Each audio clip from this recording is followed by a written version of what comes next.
What's up, dudes? It's a Vigorous Q&A. I'm sure all of you guys are watching the Detroit Pro prejudging live stream, even though it just completed. I was watching it myself, and luckily they finished prejudging right before this live stream starts. So hopefully all of you guys are joining and not watching all of the commercials play for the Detroit live stream because, well, I think it's going to start a couple hours from now, so you have some time to watch the Vigorous Q&A instead. And yes, no more vanilla Q&A that we did last week. Everybody got so upset nobody joined in because everybody needs to get their drug questions in. Nobody can have a casual conversation with myself, yours truly. So this week we're going to try it all over again. I copied all the questions, the drug questions that were asked last week, and I'll answer them first things first here on the live stream. But let's go over what we accomplished last week because I was on the Muscle and Fitness podcast.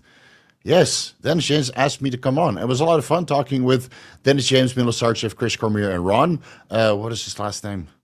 Ooh, RPG, right? I just watched the live stream. I thought he was going to be a little bit bigger. Then he ended up being on stage, and then William Bonac showed up as the old William Bonac of, 2019, 2018, when he placed very high at the Mr. Olympia. I mean, he was full as a house.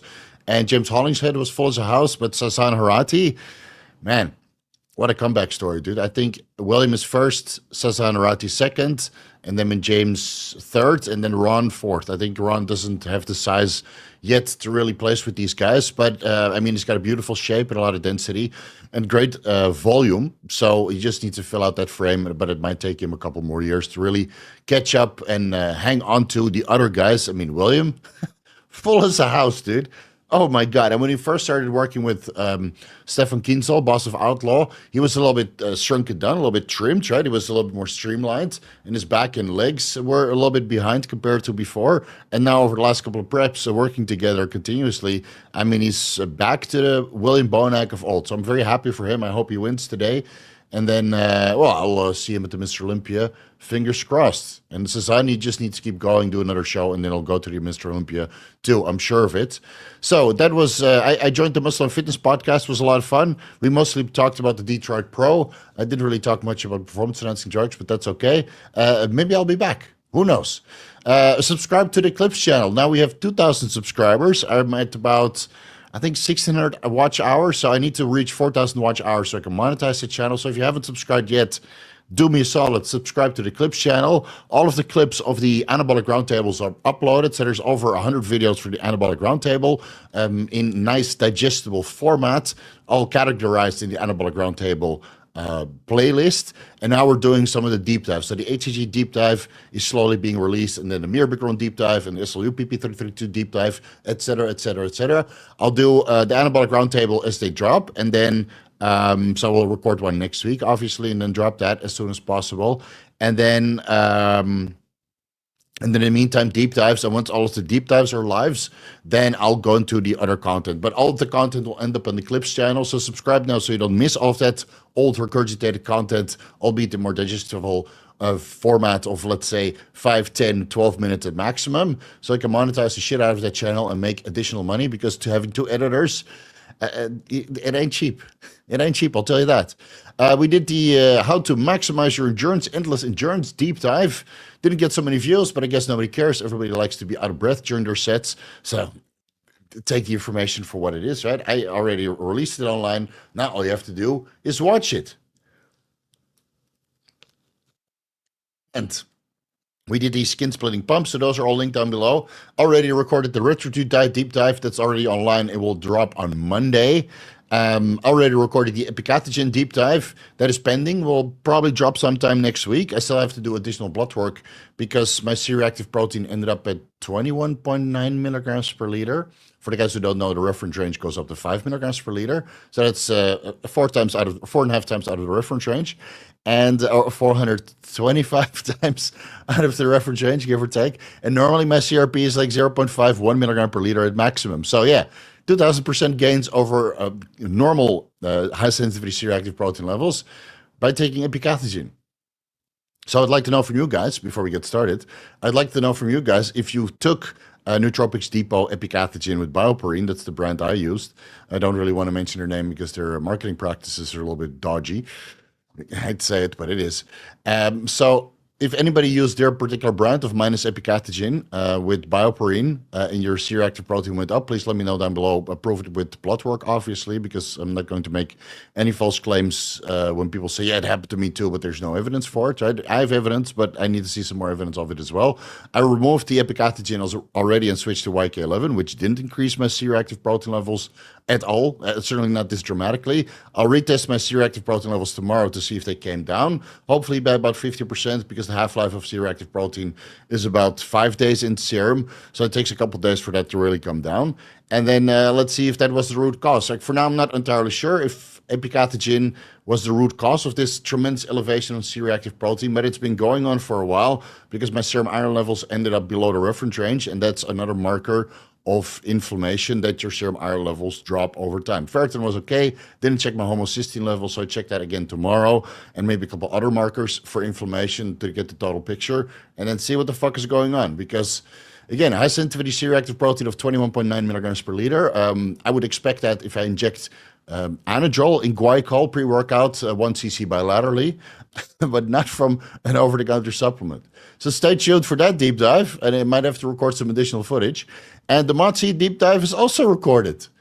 Yes, I've been going ham this week because, well, when I saw my C-reactive protein, obviously I was like, well, I got to fast, detox, take all of this garbage out of my body, and I leaned out quite a bit. So look at this hole, man. Look at that detail. You see, I got my detail here back. So I fasted for 5 days and brought my blood work parameters back into much more acceptable ranges than where they were before. Then after that, depending on how the Retatrutide deep dive does, I will do tirzepatide or some of the other content. I might change the order a little bit because I really want to see how the Retatrutide deep dive does before I make the tirzepatide deep dive. I still need to prepare a little bit more for the bathmate and DC protocol because I just want that to be a full-blown PE enhancement protocol. So I have to do more research because I'm not too familiar, honestly. And then a methylene blue deep dive, ITTP deep dive, mitochondrial support stack, a redo, and then brain-derived neurotropic factor deep dive, and then I might throw in the GC1 salbutamol deep dive in there as well because there's only, 5 or 6 studies, so might as well do that easy if I feel a little bit bored with reading 100 studies per deep dive. Okay, what else? Oh yeah, one thing, guys, and I'm a little bit disappointed in some of you. If I post something on Instagram and I say TRT for 3, 625 milligrams weekly, I expect people to get that joke. I mean, it's absolutely fucking atrocious and retarded that people don't catch that. Testosterone replacement therapy is a medical treatment that individuals use at about 150 to 200 milligrams weekly, right? So when I say TRT for 3, it means TRT for 3 people. I don't understand how people can be absolutely stupid that they don't catch that joke, but it happened. I saw a boatload of comments that were retarded as fuck. I restricted maybe 25 people, but if these jokes go over your head, then just unfollow me, dude. Just fucking unfollow me. Right? Instagram and YouTube is to make jokes, and if you can't get a simple joke like that, then you're just too dumb to follow me, either if that's on YouTube or Instagram. Because when I say TRT for 3, that means TRT for 3 people, 625 milligrams. I think that's a valid calculation. All right, let's leave it there before I start getting annoyed. Let's see. Oh yeah, the injury and surgery recovery protocol is down below. If you super chat me about TB500 and BBC 157, you shouldn't. It's fucking dumb because the information is cookie cuttered right for you in the YouTube description section. So please don't send money. And if you do send money, I'm just going to tell you it's in the description section, and I will keep your funds for cheesecake. All right. Joshua Perry says patiently waiting or impatiently waiting. Well, we started just now. Oh yeah, about the earthquake. Totally forgot about that. So there was an earthquake in Myanmar. A 7.7 was in Myanmar, not in Bangkok. I think it was about a 4.3 or 4.7 by the time it hit Bangkok. Of course, yours truly was in the middle of his testosterone administration. So I'm pitting my my CC of testosterone. I wanted to do it Thursday and Friday, but Thursday I forgot because I was so busy preparing material for deep dive. So I emmed a whole ampule of bare testosterone intramuscularly. I am intramuscularly, yes, obviously, into my, what was it, right glute? Yeah, right glute. And then the earthquake hit. So first I thought I was going to faint. I was like, what the fuck? Am I fainting? It was halfway through my shot. So I kind of leaned back just to make sure to brace myself because the whole house was moving clearly. And I'm like, am I going to faint? It never happened to me on the testosterone injection. So I finished the injection while half sitting down, just to brace myself. Then I basically pulled the needle out like there was no tomorrow, threw it away in a corner somewhere. And then I sat down on the toilet and I felt the whole building move, but I thought I was moving. I thought I was getting dizzy. Thought I was going to faint. Then I saw the door move. Then I had an LSD flashback. I was like, fuck, I can't remember taking LSD. It's been years. What the fuck, bro? And then I saw the curtain move. And then I saw the other curtains of the house move. And then I looked through the curtains and I saw the power lines move. And then it hit me. So this is all occurring over the course of like 5 to 10 seconds. Then it hit me. There's a fucking earthquake in Thailand. So I run to the front of the house. Everything is on the second floor, my kitchen, my home office, my living room. It's all on the second floor. The first floor is for cats. So I run to the front of the house. I see everything move, all the the trees and the power lines and that kind of stuff. So I'm like, okay, first things first, I got to run outside to see if there's any structural damage. Things are falling out of the building, and then I got to run through 3 floors to collect all of my cats and bring them outside. And I'll probably die in the process, obviously. But hey, cats need to be saved first. So first I went outside, saw the neighbors outside, looked at the damage, see if there's anything was falling down. And then by the time I was outside, it was already minimized, so it wasn't getting any worse.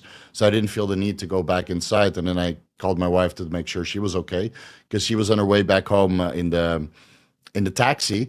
Luckily, she was already on her way back because they shut down the BTS, they shut down public transportation. The roads were fully packed with cars of people trying to have to pick up their relatives who otherwise used public transportation. So it was a giant mess for one day. One building collapsed. It was being built by a Chinese manufacturer or Chinese construction company, probably using tofu instead of concrete. And that was apparently going to be a governmental building that has to do with, to put it simply, looking into money laundering. So a building that was going to be about money laundering or investigating about where particular funds were going fell down from a Chinese construction company that probably shaved some money off the top. Welcome to Thailand. Okay. It's very sad because all of those construction workers are obviously people coming from Myanmar or other countries in Southeast Asia where they come here to work construction. And most of those are probably perished, unfortunately. So in Myanmar, the damage is way more severe. I think there's already 1,000 casualties, and the information is still trickling outwards because Myanmar is or had an internet blackout, and they really control the media over there. So in Thailand, we knew everything right away, and you saw one building collapse. A lot of these infinity pools on the top floor, they were all spilling water all over the place. And yeah, so we were reasonably up to date, and that's why I posted an update on Instagram within, I think, before my wife even got home, just to update everybody. Like, guys, I'm okay. There was an earthquake, et cetera, et cetera, et cetera. We didn't die. And then I still got 500 messages. So I'm okay. I didn't die, to the pleasure or dismay of some people, but we're still here kicking ass. No aftershocks, no problems. My house is not cracked. So luckily we bought a right house, because I know people that live in condominiums and houses here, and their shit is cracked. So if they live in a condominium, they got to move because that's structurally not sound anymore. So yeah, that's the update from Thailand, but all is well. Yeah, it was one hell of a ride. That was my first earthquake. I know I had another earthquake, but it was man-made at Ruigoord Mystery Land in 1999. So that's 25 years ago. When I was 15 or 16, it was one of those house parties before Mysteryland turned into a day party at the Floriade Park. They had them at night at Ruigoord or another park somewhere in the forest. And that was at night. And then, well, everybody was dancing to the beat. And then basically the whole fucking ground started vibrating because it's in a park, so it's all grass. That was a great earthquake as well. Okay, let's get into the questions because there are many. I got my 4 hours sleep time for heavy legs today. Pull downs before pull outs. Exactly. Well, not if you lock it in place. Logan, welcome to the Vigorous crew. Here's the question. I'm on a cut at the moment. I know you do keto for cognitive function. Is there any downsides of doing keto? Well, you can't eat carbs, and so you go flat. It sucks. I don't prefer keto. However, if you don't like it, just eat carbs, man. However, but I know I can manage going lower calories using keto. Yeah, it does keep your appetite a little bit better under control. But if you don't like keto,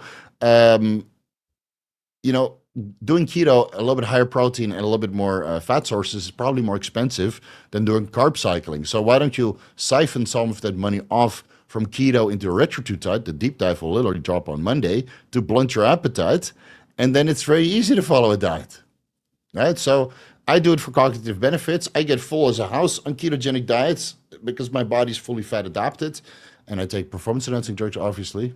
No shit. So I'm well over the downsides, and I feel great on keto. But if you don't like it, don't do it. Do the diet that's most productive for you. I want to test Tren, low dose Tren. I want to add Anadrol and Winstrol. What are good starting dosages for them? So if you start dieting, you add those in last at the end, because if you add in especially the Winstrol, then you dry out your joints and you just get hurt, and you probably don't finish your diet. Excuse me. I've only used them individually. Any benefits of adding 200, 300 milligrams of Mast, or just a waste? Now, that will all help. If you do 300 tests, 300 Mast, 50 milligrams Tren, 150 milligrams of Tren, give or take, per week, and then Anadrol when you start getting flat, and then Winstrol towards the end when you actually are 6% body fat, when the true benefits, the cosmetic benefits of Winstrol start to show, and then you run that for 4 to 6 weeks at maximum. So you have all the cosmetic benefits, which usually already manifest within 2 weeks. 4 weeks is usually enough on Winstrol. Injectable Winstrol, 50 milligrams intramuscularly daily, and oral Winstrol up to 100 milligrams. Yes, you need to dose that a little bit higher. But if you dose it pretty high at the end, then you should look pretty dicey. So test Master on Tren for the majority, assuming that the Tren is a low dose, 50 milligrams. You can always ramp it up later. Add in the Anadrol when you get obnoxiously flat, and add in the Winstrol when you're obnoxiously lean. All right, so here's the vanilla Q&A question 1. Alvaro didn't include the username, so, I hope you guys can find it back in the timestamps, and otherwise, too bad. I clearly mentioned that you shouldn't ask drug questions on the vanilla Q&A. 6'9", weight increased from 230 to 255 pounds. It's kind of light for that height. I'm like 235 right now. What? Should eat more. Currently on 50 milligrams testosterone probe daily. Total testosterone 1500 nanograms per deciliter, free 75, estradiol 50 dual. Thinking of titrating to 70 milligrams testosterone propionate daily, 150 milligrams Primo weekly, 2 IUs growth hormone nightly. Thoughts? Go for it and eat more food, because I think on 350 milligrams of test and this testosterone level, you can easily be 270 on this height without increasing the testosterone. So if you want to go on cycle and eat more, go right ahead. Eat more food, train harder, put that steroids to work. And then once you tap out or top out at 275 pounds for this height, then you might need to add more food. I mean, I discuss all of this in step-by-step cycle design. I can't emphasize it enough that you guys need to search my YouTube channel to get your questions answered that way, for free, no less. All right, here's the question number 2 from the vanilla Q&A. Currently on 750 milligrams testosterone, 500 EQ, 6 weeks into a blast. Just got injectable Anadrol and wanted some dosing recommendations since I've never used injectable Anadrol before. Start with 25 milligrams split bilaterally, so that's 12.5 milligrams left and right into the main muscle group that you're going to check or the test, because you do get a little bit of a localized pump effect. So if you train push day, for example, 12.5 milligrams and 12.5 milligrams into the chest. If you train back, 12.5 milligrams, 12.5 milligrams into the lats. And if you train quads, then it goes into the quads from the side, obviously. Give that a try for every workout. So that's 3 workouts or maybe 4 workouts if you have a separate shoulder day into the delts, to kind of see how much of a pump and benefit you get regarding volumization and strength gain. And then feel free to go to 25 milligrams per side. So that's 50 milligrams in total.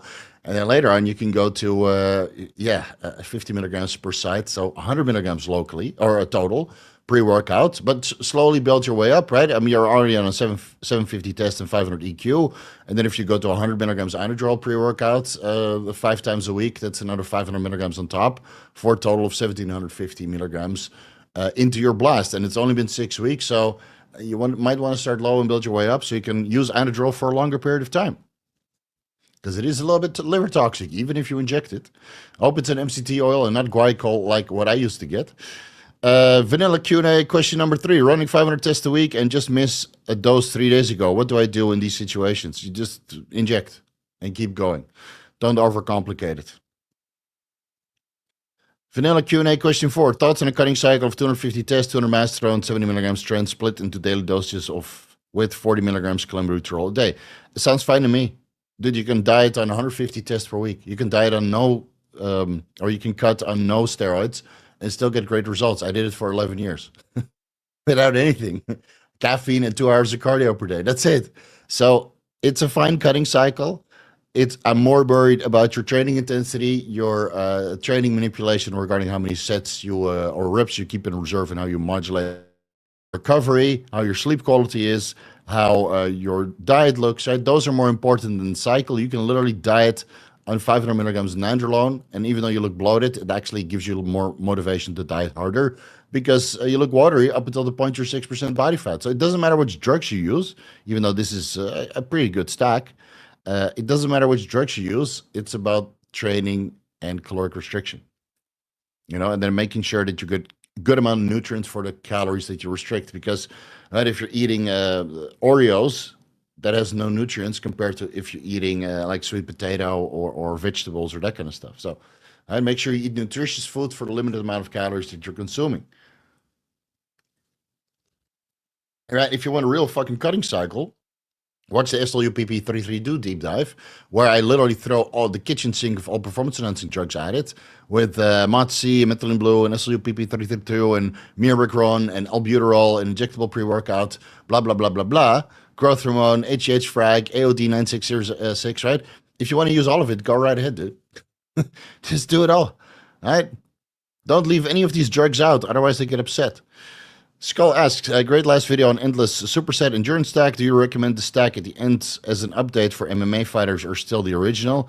Yeah, you have to kind of put it together, but this one was mostly made for people or strength athletes or do hypertrophy training. So that's why I included a little bit more steroids in the MMA stack, because when you do hypertrophy workouts or strength sports, you get to decide the pace. When you do MMA fights, you don't get to decide the pace. You have to fight until the round is finished. And that's why performance-enhancing drugs like anabolic androgenic steroids or anything that causes cramping or too much of a metabolic boost that produces a lot of lactate and metabolic waste products, not a good idea. So the MMA stack, if you follow MMA, that's the stack that I designed specifically for MMA or contact sports in general, but MMA seems to be the most popular one nowadays, so that's why I went with MMA over boxing or ice hockey or American football, for example. But anything contact, that protocol would work, and anything hypertrophy or strength or strongman or what is it called, CrossFit shit, then the endless endurance stack is a little bit more applicable. It looks like Dr. Dean's fat burner stack. Yeah, that's a part of it. Yeah, the SLU, Mots-C, and methylene blue. It's a part of it because it helps with endurance tremendously. Would be perfect with data and discarding worth it. Yes, it's both worth it. Henry from asks, hey Steve, do you think there's room on the market for another calorie tracker app, or is Macrofactor, GFNipper all we need? I mean, there's so many of them, dude. So if you're working on your own, mostly so you don't have to pay a monthly fee, it's easier to use. Yeah, I mean, include everything you need. You need to license the data from the USDA database, obviously, because that's the most accurate regarding nutritional values. And then you need to add creatine value, add iodine values, add a couple other values, because it's not complete. Like, I would like to know the creatine, carnitine, and iodine content, and that's not contained within the USDA database for food. That's why I made my own Excel sheet. So there's always room for more. If you do it, you have to be the best. Obviously, you need to have some unique selling points and be competitive, and then you need to start marketing it. So I get approached from, I don't know, some companies, fucking annoying. They send me messages through all kinds of different avenues on the website, on Gmail, on Instagram. Steve, do you like to promote, And I'm like, fuck off, dude. Leave me the fuck alone, Like, if you send me one email, fine, I'll look at it. But if you start contacting me through all these avenues, then I'm automatically, I told them, said, dude, if you contact me again, I'll specifically mention that your company is trash and it's your own doing. So they didn't, they still contact me, but I don't even give them a shout out. So there are companies out there with very aggressive marketing. So it's better just to have an affiliate program in place. And then like Macrofactor, I don't think that's Jeff Nippert's company. That's just some company that works with him and did all the work for him, and then they use him as a marketing platform to launch the app. And there's many other apps like that like most of the training apps out there that's not produced by the Instagrammer. That's produced by a company, and then they make apps for every Instagrammer, but it's all the same platform. You know. Lugo DH, how common are test results inaccurate? Apparently, my total T using liquid chromatography tandem mass spectrometry is 16,100 nanograms per deciliter. Their free test 1,000 on a whopping 157.5 milligrams testosterone cypionate per week. Sounds like they added in an extra zero. Daily microinjections. Yeah, that sounds way too high. So contact the lab, say, hey, that doesn't look right to me. I'm on TRT, but not a cycle of 1,500 milligrams testosterone per week, give or take. That's how high you could expect your levels to be. So it sounds like they added an extra zero by accident, or they meant to say, yeah, maybe milligrams per deciliter. I mean, this shit happens. I've had it happen a couple times too. So you just contact the lab, say, is this correct? And so we're not sure. You go in again, you get a freebie, and then they test it again. And if it's similar or slightly reduced, okay, then the first result was correct, and then you should pay for it, obviously. But if it's a completely different value within a week, and it should metabolize that much over the course of a week, then it's their fault, and they should give you a freebie. Obviously, it might give you a reach around as well, because otherwise you got a heart attack, you know? Ader and Tom Fitness. Hey, Steve, really enjoyed your vanilla weekend last week. Yeah, you were one of the few hundred people that actually joined. Thoughts on BAM 15? Is it worth the hype for fat loss? Now, I don't like mitochondrial uncouplers because of the oxidative stress. And oxidative stress is already a plenty when you take anabolic androgenic steroids and train very, very hard. That's why so many people in our fitness industry literally look like ashtrays. And then you want to throw DNP or BAM 15 on top of that. And I know who this is coming from, right? There's guys that are really in favor of DNP, really in favor of BAM 15. Most of those guys look like garbage. Let's be honest, you know where they are. They look like fucking garbage. So why would you take advice from somebody who looks like garbage, had several problematic medical conditions, and then still promotes these kinds of drugs that are probably not healthy for you? And again, the scientific evidence is very thin. It might seem very, very promising, just like other products with just animal models look very, very promising. But if you understand basic human biology, then inhibiting mitochondrial function is not something you would want to do. And the oxidative stress that occurs is just deleterious for your health. So, no. If you want to use it, go right ahead. But I think there's much better alternatives out there that are safer and healthier. Let's see. Henry from asks, hey Steve, if I'm understanding correctly, tirzepatide retatrutide increases both lipolysis and lipogenesis. Yes, I addressed that in the retatrutide deep dive. I was one of the first ones to mention this years ago. Isn't lipogenesis a bad thing? No, not necessarily. But if you get excessive lipogenesis over lipolysis, so you have twice as much lipogenesis as lipolysis, then you get fat.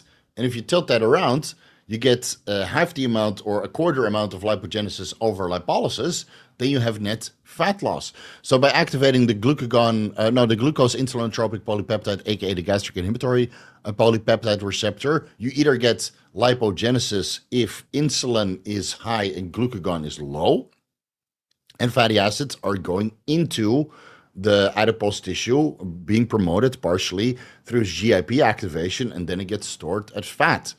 But if it's the other way around, insulin is low and glucagon is high, or you get a glucagon receptor agonism from retatrutide, which is a triple action incretin medication, also activating the glucagon receptor, insulin low, glucagon high. And now if you're in a caloric deficit, because retatrutide bloods your appetite and makes you control your diet, obviously a lot better. Serum triglycerides are low, and you're probably combining this with a lipolytic agent like Clenbuterol or growth hormone increasing hormone sensitive lipase, or HH-frag or AOD or whatnot, right?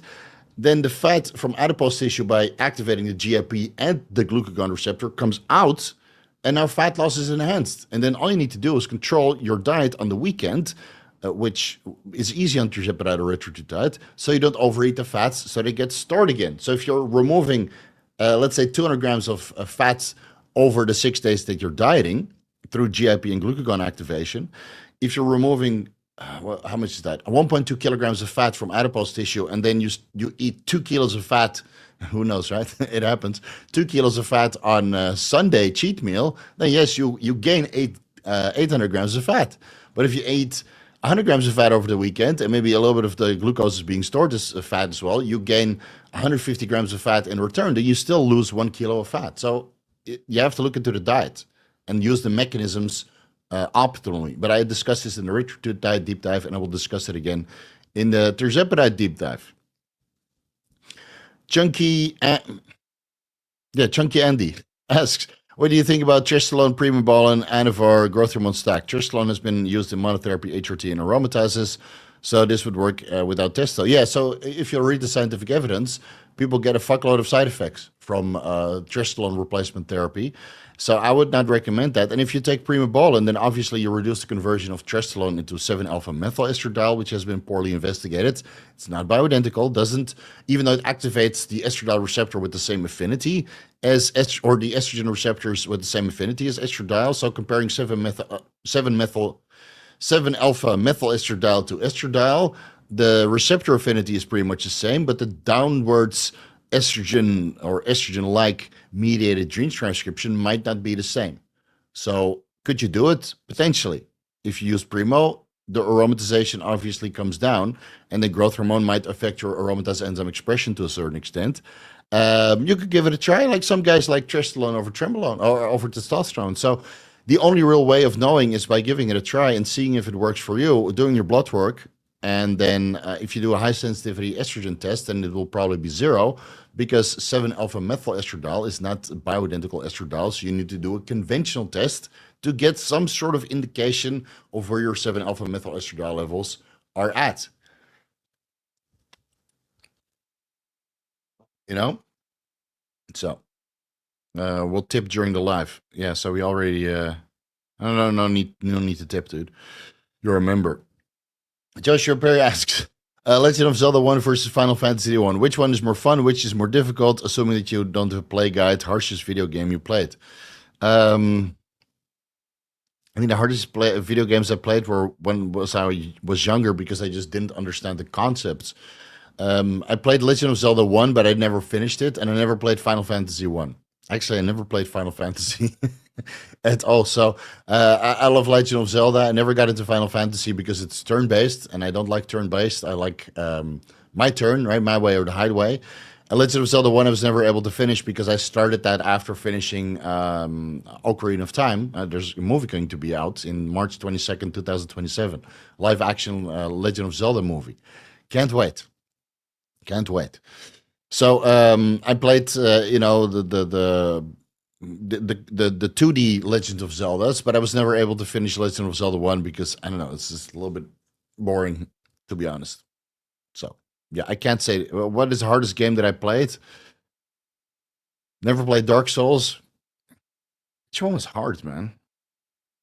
Not really. I always played like vanilla easy games, but life is hard. I've got enough challenging shit in my life going on already. If I want to play a video game, it should be easy and comfortable. Inventory management. Henry from asks, retro versus tirzepatide, which one is better for muscle preservation, aggressive cuts, and better for maximizing growth and minimizing fat gain in the bulk? I don't know. I compared tirzepatide to retatrutide, but those were not any of the subjects. So it depends on the dose. Do they have muscle sparing effects? No, all of the scientific evidence shows that they make you lose muscle tissue, at least in animal models. So I don't know, man. It kind of depends on the dose. It's too early to say. Go with the one that you can afford and like. Jeez, there's so many questions. Fucking hell, dude. Chunky Annie as growth hormone and insulin synergize well, would you say growth hormone and tirzepatide retatrutide would work well with growth hormone? Yes, for all the reasons that I just explained. Through a hormone-sensitive lipase fatty acid release. What dose would be advisable here? Start low, build your way up. Come on, you know this. I don't know your diet habits, so... How much calcium deglucarate and dinyl lower estrogen? At what point is your estrogen too high if you have to use an AI? So it depends on how much testosterone you're taking, right? If you're taking 150 tests, then 200 milligrams dinyl will lower estradiol with a couple points, and then the calcium deglucarate at 1,000 milligrams will lower estradiol to a couple points as well, keeping it favorable. But if you're a heavy aromatizer, then you probably need an AI, or you need to do daily subcutaneous microadministrations, and you get your fat ass to favorable body fat levels, so you don't even need to use dinyl and calcium deglucarate at all. So again, do your blood work, adjust your TRT doses, adjust your calcium deglucarate and dinyl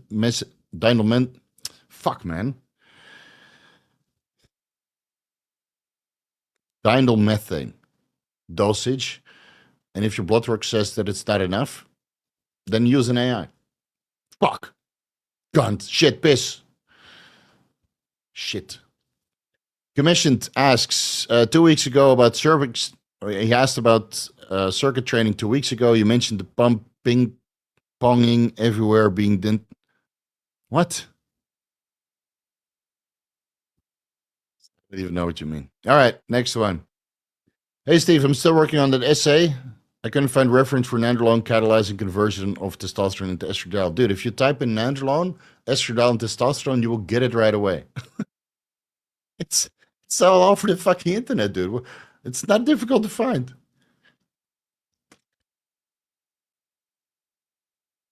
It's not difficult to find. All right, let's scroll down a little bit. How would you set up a training plan for natural push-pull legs? I'm going to answer them really very fast because we're way behind and there's a boatload of super chats. The steroid essay, yeah, okay, that's fine.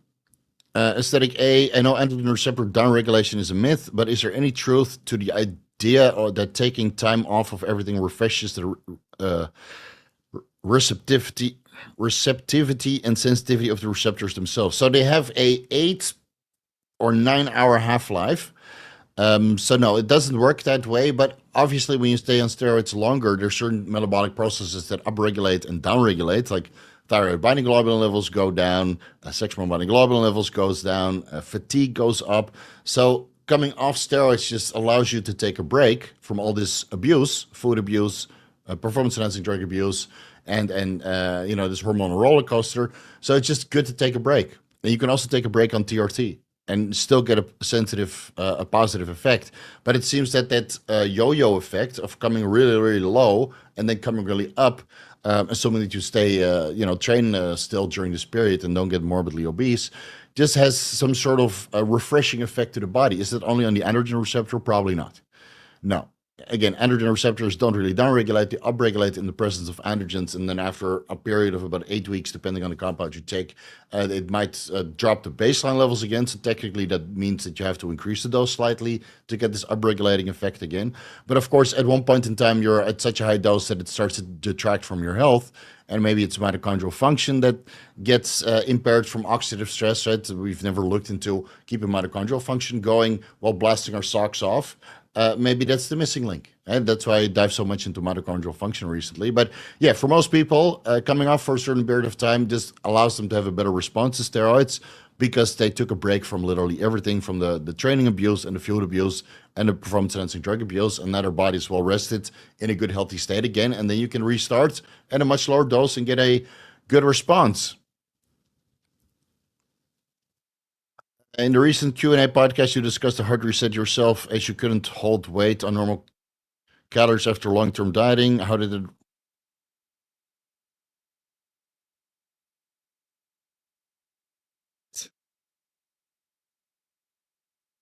hold weight on normal ketogenic diets?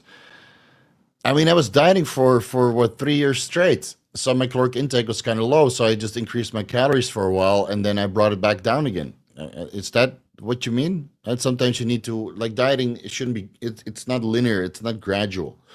So it goes down, and then you need to increase the calories for a while, and then you can go down further, and then you need to increase the calories for a while, and then you need to come down further, and then it's the same back up. Increase the calories for a while, diet for a little bit to improve insulin sensitivity. Increase the calories for a while, diet for a little bit. So that's basically what I meant. I was just in a hole too long, and then you get this metabolic adaptation where you just don't recover anymore for the training intensity that I wanted. So I hope that you understand what it means. That's basically the gist of it. Endurance deep dive was great. Okay, good to hear that. What are the top 3 most effective nootropics? Again, that's also person dependent. Watch the Entrepreneur Nootropic Deep Dive. I explain everything there. For me, that's dihexabromantane and Noopept. And for you, that could be Semax, Selank, and Cerebrolysin. So experiment and see what works for you.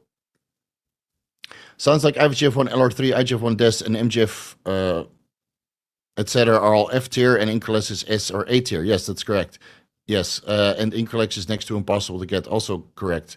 No, it's easy to find if you're a top level guy, but there's limited supply. So if you're just a general gym rat that doesn't compete or isn't part of the fitness industry, then no, Increlex is not. You can't find it. It was on a couple sources for a while, and then it got bought up, and now it's private. So I know where to get it here in Thailand, but I only offer it to guys, to people who can actually put that Increlex to work, because otherwise it's wasted on general population. Just stick to IGF-1 LR3 or stick to high dose growth hormone, because there's limited supply of Increlex, and with limited supply, it's better that it's being used by people who actually compete and make money with it, because it's not a cheap medication. And I understand that everybody wants to use it, but just because it's out there doesn't mean that it's out there for you. There's maybe 200 boxes or something being sold at any given time, which is nothing. And I get DMs all the time to sell my stock, and I would only sell it to IFBB pros who actually need it for the Mr. Olympia stage, because it's wasted on me, let's be honest. But I bought it, I got a hookup, so I will use it if nobody wants to buy it. But I would only sell it to an IFBB pro who actually goes to the Mr. Olympia or the Arnold Classic and can put that to work, because it's not for everybody. So for everybody else, there's IGF-1 LR3. This, I never got anything out of it. MGF-1, I never got anything out of it. And when you use IGF-1 LR3, you don't use 100 micrograms. You use half of a vial, 500 micrograms to 1 milligram. Otherwise it doesn't do much. I didn't do anything. Oh, I used too little of it. You look into you can download the Increlex inserts, right? And then they go up to 12 milligrams per 1 kilogram of body weight. Let me rephrase that.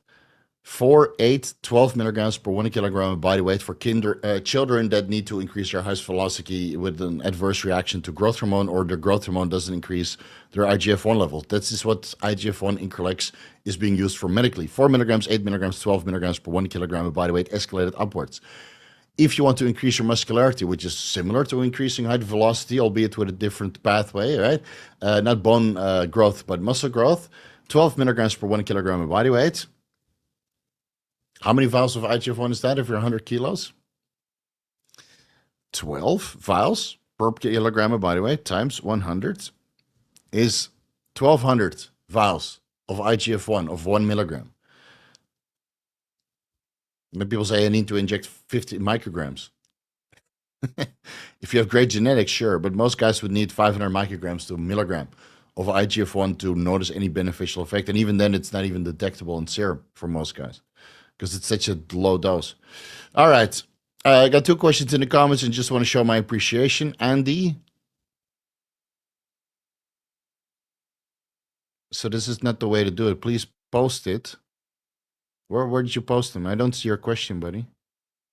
I got 2 questions in the comments and just want to show my appreciation. Okay.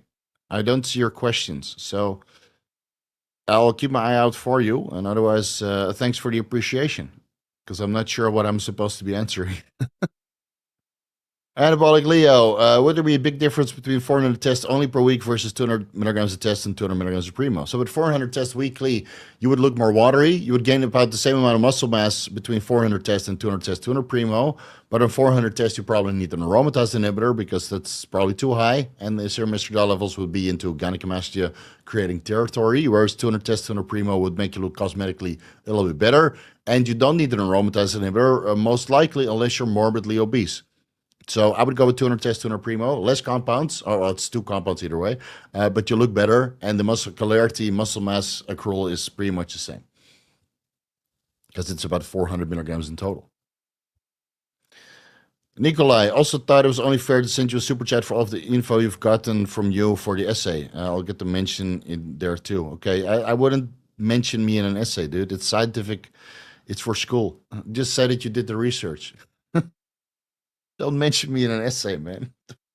I got this information from Vigorous Steve. I'm not an authority in the medical field, right? I'm just a hobbyist bodybuilder that can read the scientific evidence and make my own interpretation based on, what was it, 15 years of coaching experience and 25 years of bodybuilding experience. But I would not fucking cite me, dude. Vigorous, yeah, I got sources, Vigorous Steve. What the fuck is that?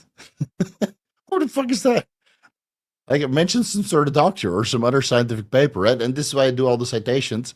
So you just copy the citations. It's for free, dude. I don't give a shit. It's out there for free. Go through the citations, take the studies that you need, and don't mention me at all. Just take the credit, because that's not what it's meant for. you know. But send me a super chat. That's means more to me than giving me a credit in your essay, which will probably raise a couple eyebrows by your teacher, especially if the teacher knows about me, because they're like, "What the fuck? This guy watches Vigorous Steve also? What the fuck?" Any experience with Wellbutrin? No, I don't have. You can't fix stupid. I agree. Look bad on TV. What look bad on TV? Tiger fan. Linus Wilson, how much Arimidex would you take to cut estradiol from 60 to 30 if you're on 200 milligrams of testosterone per week? How much EQ and Primo to have a similar effect? 200 tests with 200 EQ or 200 Primo will drop your estradiol by approximately half. And Arimidex, I would say half a milligram Monday, Friday. Yeah. I think that's enough, but again, it depends on your body fat levels and your individual aromatase expression. So whatever direction you go with, if you go with half a milligram of Arimidex Monday, Friday, so that's a milligram per week, or adding in 200 milligrams of Primo or 200 milligrams of EQ, I would go with the 200 milligrams of Primo option. More anabolism and just a good amount of estradiol management, and then check your serum levels of estradiol and testosterone and SHBG and lipids again a month down into that adjustment to see if it's working. Ooh. How long can you grow on 2 grams before hitting plateau? Depends on your caloric intake. And I discussed that in the step-by-step cycle design. So every time you plateau, you eat more food. And then you plateau again after a while, you start to recomp, you eat more food until that food makes you fat. Then you truly hit a plateau, and then you increase from 2 grams to 2.2 or 2.5 grams, depending on your tolerance. Or you take some time off. But yeah, it's very dependent, man. I can't give you a blanket answer, and I'm sure you understand this. There's no blanket answer. Some people reach a plateau after 2 weeks, and some people can keep grinding for 2 months, 6 months, 1 year. And the same, well, it's probably not a good idea to stay on 2 grams for 2 years or 1 year, but you know, it's so dependent and how well you manage all your variables. Because people think they reach a plateau and then they want to increase the drugs, when in reality they should be sleeping better or eating a little bit better, or doing less volume. You know, doing a lot of junk volume. I'm at 2 grams a year. I'm going to pump, pump, pump, pump, pump. And now you're just pumping all the amino acids away that you need for recovery.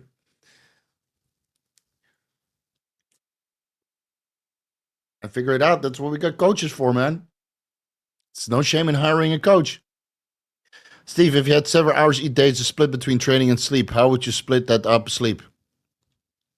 It sleeps. I need 8 hours per day. So 7 hours isn't even enough. I wouldn't even work out. Spending time with my family, my cats, and work is more important than working out. I would drop working out right away. I would prioritize sleep over working out. Now, luckily, I can work out for an hour to 1.5 hours a couple times a week and sleep 8 to 9 hours if I need to, and work 12 hours per day or 14 hours per day or even 18 hours per day because my wife is all supportive. I don't have to do anything else besides work and make boatloads of cash. And then in between work, I have small micro breaks to eat food and play with my cats or play with my wife. So I got my shit together, but if you may have to make me choose between 7 hours each day between training and sleep, then I would choose sleep 100%, because the reason why you don't have time or only have 7 hours, probably because of school, work, or other obligations, and that means that training will have to take a step back until those obligations are done and dusted and taken care of, and then time will free up for more sleep and training again. Happens, man. Sometimes you got to make the hard choices. Any thoughts on Atrevis 200 milligrams per milliliter testosterone cream? I've been trailing it for a few months. I'm at total and free tea or all solid, but it doesn't seem like one could run a real cycle with it. No, you'd have to basically use that as full body lotion. Testosterone cream, I don't like. End of story.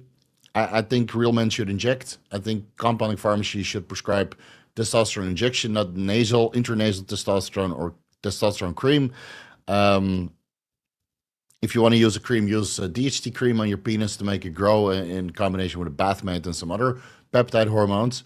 But TC cream, I just think it's fucking cumbersome. You know, you apply it to your testicles or armpits, and then 99% is absorbed, and then last 1% that gets transferred in your clothes and then to everybody else in your household. And then everybody else is on testosterone as well. So, no, I don't think it's a good idea. Are you Dutch? Nee, ik ben geen Nederlander. Achterlijk kankerland. Modeling is for modeling. Is HCG and Primo enough for mass gain with a lean phase? Yes, I recommended that to many guys that model. So you do about 200 to 300 milligrams of Primo and about 500 IUs HCG to 1,000 IUs HCG 3 times weekly. Because again, Primobolan will suppress the aromatization of testosterone coming from DHEA. So a neurosteroid production obviously is still present. And then DHA converts into testosterone and then estradiol with the estrogen, which the Primobolan suppresses to basically zero. So you're solely reliant on estradiol coming from the HCG. And sometimes 500 IUs 3 times per week is not enough. So start at 500 IUs 3 times per week and then 200 to 300 milligrams Primobolan, which is basically a TRT replacement dose. So good for modeling to keep you full, but your face lean. And again, you still need to diet for a lean face. And then you adjust your HCG dosage to kind of make sure that you're not too watery, too bloated, and you keep this ideal look. You might need to add in 25 milligrams DHEA at one point if you do this for longer periods of time, especially if you're older, because a lot of guys notice that their DHEA levels start to decline with age. And I just realized that I put my filter a tad back. So let me put the filter back. There you go. Now I'm a little bit more colorful because I was so bright on the Dennis the Menace podcast that I had to dial back the LUT filter because otherwise I look like this. Let me see. Filters. Otherwise it looks like this. This is like raw footage. So it's better if I look a little bit like that. I get the colors popping. I mean, this shirt is not going to pop by itself.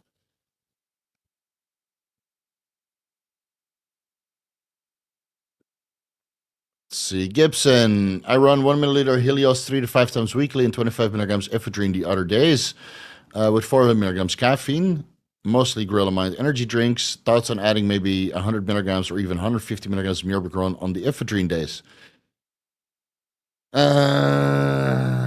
Can, but Mirabegron has a very long half-life, so it would overlap into the Clenbuterol days. But of course, Clenbuterol works and Ephedrine work on the beta-2 receptors, and Mirabegron works on the beta-3 receptors. You could do it. Yeah, you could do it, but don't start with 150 Mirabegron and drop your Ephedrine and Helios dose by half. Start low, build your way up, because you'll get a lot of beta-2 and beta-3 adrenergic receptor activation. I would prefer albuterol with Mirabegron, because that's what I've experienced with. But could you do Ephedrine and Mirabegron or Clenbuterol with Mirabegron, and then caffeine and yohimbine on the side? Yes. But again, you might have to reduce your dose a little bit, because otherwise your palpitations will be so high that, well, it sounds like a ticking time bomb, and then eventually you're counting down to the point your heart stops. Not cool.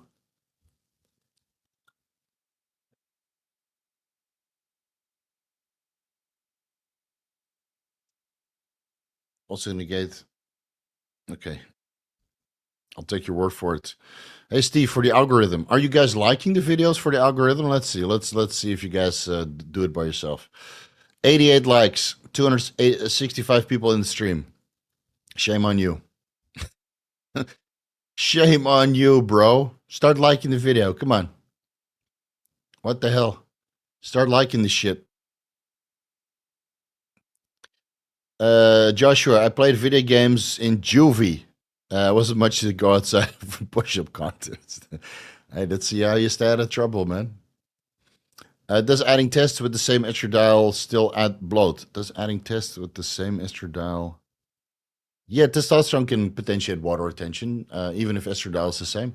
Man, I had to decipher that one.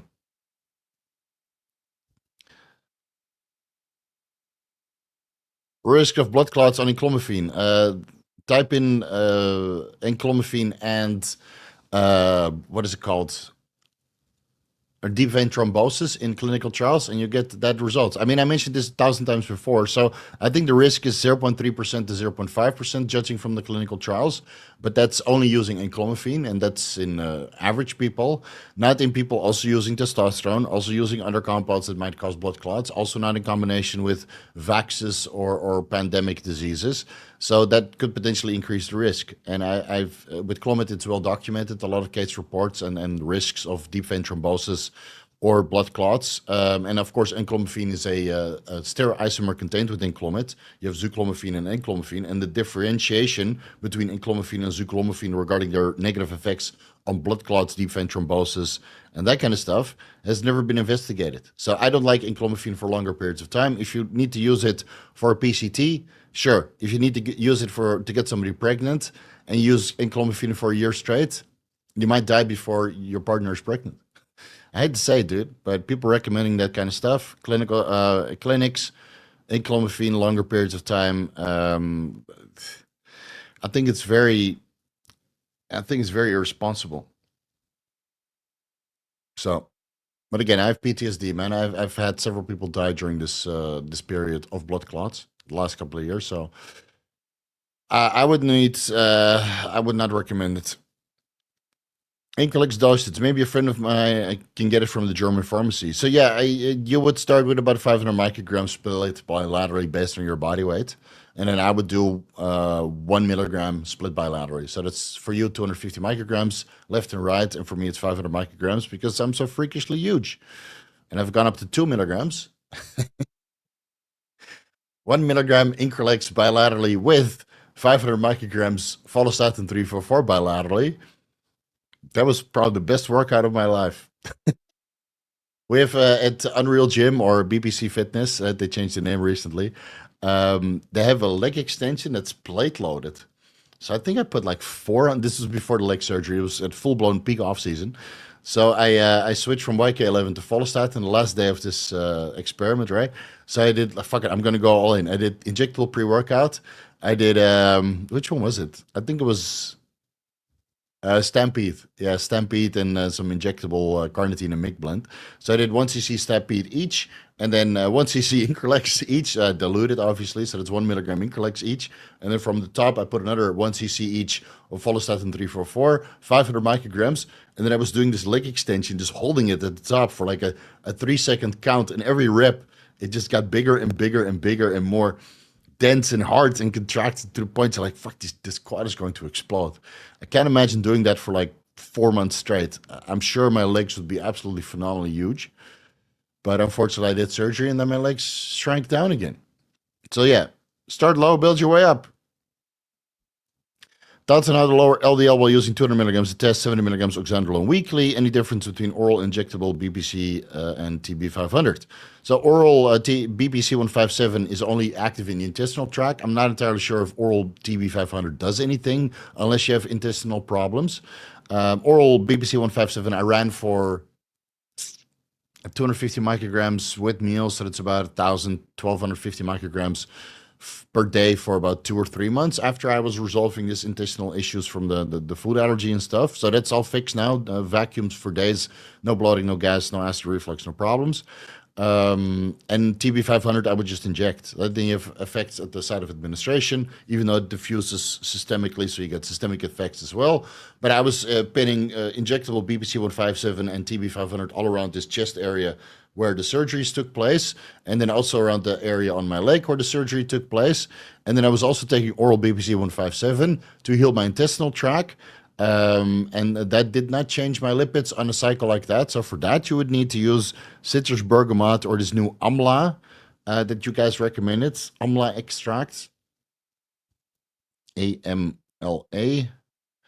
I'll link the Indian gooseberry. Yeah, there's no real. So I ordered something from Himalaya, some Hamla Indian gooseberry extract, and I removed the citrus bergamot and replaced that for amla extract.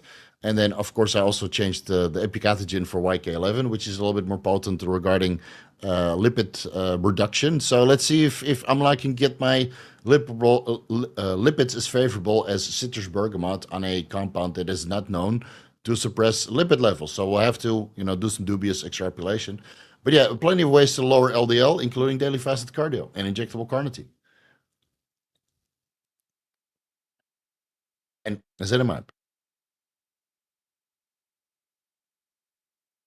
And ever Sam. Okay, I understand. Wasn't sure if it was a reverse diet or you said a period of phases pushing and pulling and just eat and reset, which I've read about. Yeah, sometimes you just gotta just eat, which I'll do exactly when I go to Bali. Like right now, I'm pretty lean, right? I mean, you guys see on the pictures, right? So this I'm a little bit leaner. It's a little fuck. You can't see it with this front light. Actually, I have quite good separation. Well, this morning. Can't see it with this front light, no? No, not really. Nah. Two studio lights. Sucks. Frontal light makes you look no separation, but it's pretty okay. So I dropped about 5 kilos in this 1 week of fasting, and then I will continue with my diet up until I go to Bali, and then I will just eat. I'll preload some Retatrutide when I go there because otherwise I eat too much. And I like my body fat levels now. Like my lower back now is finally, it's finally good again. Man, it was so fat after that last bulk, but when I bulk fucking good, baby. So yeah, you just have to face through it, and then sometimes you got to throw in the towel and just do whatever the fuck you want. Wesley looked great at Detroit prejudging. Yeah, he improved for sure. Yeah, he filled out. Legs still not really where they need to be, but I think he just needs a proper off season of a year and just eat to grow because he diets on like what 4,000 calories or something, and then all these walking steps and taking his kids out walking and walking in between sets and getting a million steps in. It's not good for leg growth. So he just needs to just eat for a year, and then I'm sure he will come back with a vengeance. But I think he has it. I think William will win, and I think Wesley will win, unless something drastic happens between now and prejudging. But I know Wesley's a seasoned competitor, and so is William. So I'm sure they're going to peak a little bit better tonight and look even better. Alex Carrera, I've started using Serostim 3 months ago. How many days prior to competition should I pull it out? I would do 2 weeks, unless you don't hold any water. So you could pull it out 2 weeks, 3 weeks, and then reintroduce it 2 days before the show. Is there any benefits of keeping it in? Yeah, you'll be fuller, but you might also hold a little bit of water that diuretics can't get away. I'm about 8% body fat right now, don't seem to have any water retention. Okay, so maybe under the lights you're using now, you don't have water retention. So if you can, go to a place where they have a proper posing room and then see if you hold any water there in the morning. If you don't hold any water, you need to put yourself in lights that are unforgiving. Like these kinds of lights are unforgiving. That's why I don't see any detail. Unless I'm shredded and you see a boatload of detail and I have a tan, obviously, and some glaze. So now maybe you don't see it at the lights that are favorable, and then you step on stage, you're like, fuck. Fuck, fuck, fuck, fuck, fuck, fuck, fuck. Should have pulled that GH out. Because you got lights coming from everywhere, and all that tiny amount of water retention is highlighted. So I would always play it safe because women just hold a little bit more water than men. So with all my female competitors, including my wife allegedly, I pulled the GH out, let's say 2 to 3 weeks before, and then reintroduced it at, let's say, 6 to 8 IUs 2 days before the competition for a nice athletic look. Yeah, and no water retention.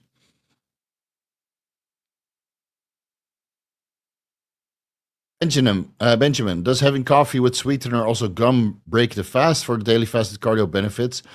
I mean, it's 4 calories of a sweetener, so it's not the end of the world. If you do a daily fasted cardio, you burn what 100 to 150 calories, maybe 200 if you're lucky.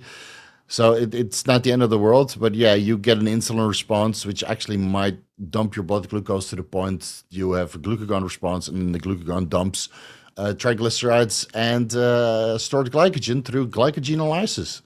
So yeah, it might not be a bad idea, man. Or just take 1 IU of insulin, and then dump your blood glucose that way. That's not medical advice.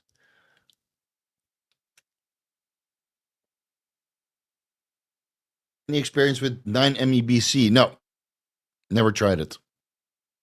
Never tried it. But to Zeus, no question this week. Just wanted to call out all these bumps that haven't hit the like button yet.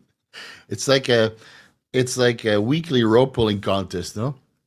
I asked them to push the like button. They don't do it. So why did Steve stop the live stream? It's people didn't show any love, man. They only super chatted. They didn't press the like button. The like button is free.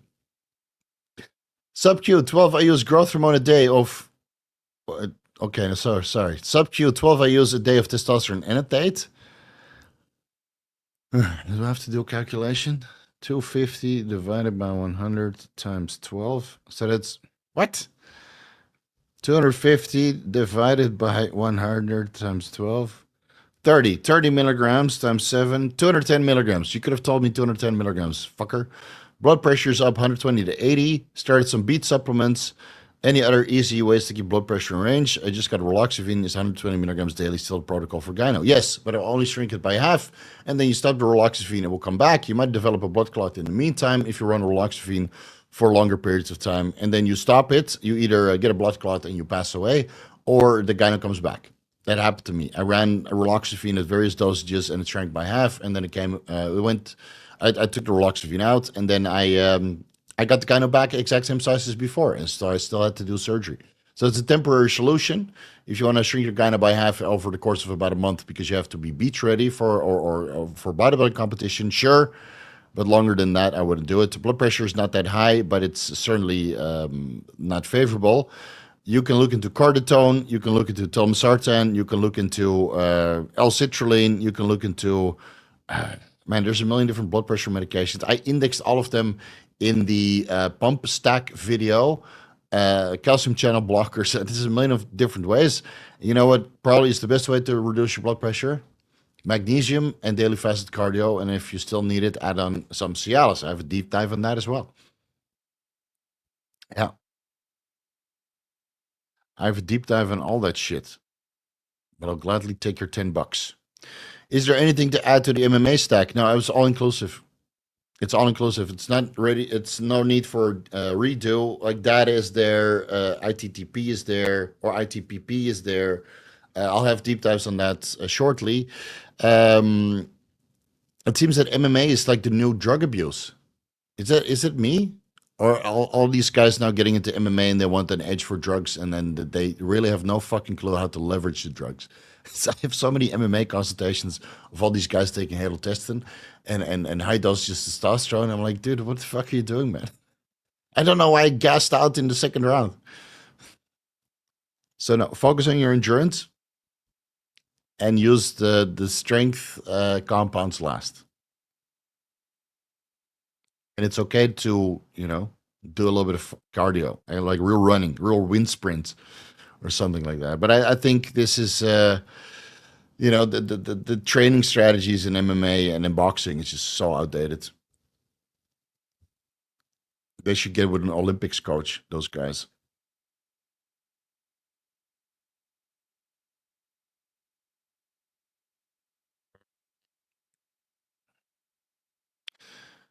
Thank you, Steve. Keto does pets affect it differently. Affect what? The diet? I don't know what you're asking. What was the coach doing when the earthquake hit? I was injecting testosterone. I felt dizzy and I thought I was going to faint. But I had discussed this at the start of the podcast. When I introduced Anadrol and Winstrol with my testosterone, Masterol, and Trenbolone, what dosages would you start off at the orals? 25 milligrams Anadrol, 10 milligrams Winstrol, and build up as needed. My doctor wanted to put me on TRT. I'm 19. I'm extremely health conscious. My diet and lifestyle is very dialed in. I want to go natural as far as I can. What should I do? Testosterone is 250 nanograms per deciliter. Increase your food intake. Increase your micronutrient intake. I have several videos on how to increase your micronutrient intake that are favorable for testosterone synthesis. Just type in testosterone supplements and you probably get like 3 videos. And sleep better. And do a testicular ultrasound. Because maybe the luteinizing hormone, follicle stimulating hormone is just not getting to your testicles because you have a varicose cell that's undiagnosed. So if LH and FSH is normal and testosterone is low, maybe you have a varicose cell. Maybe you need to get that surgically changed. I think it's very irresponsible for your doctor to put you on TRT without more, structural analysis. But do it through your ultrasound if your LH and FSH is 0. Check your diet. Maybe you say your diet and lifestyle is very dialed in. Maybe you're overtraining. Maybe you're under eating. Maybe you're under sleeping. Right? All these things you can adjust. So go.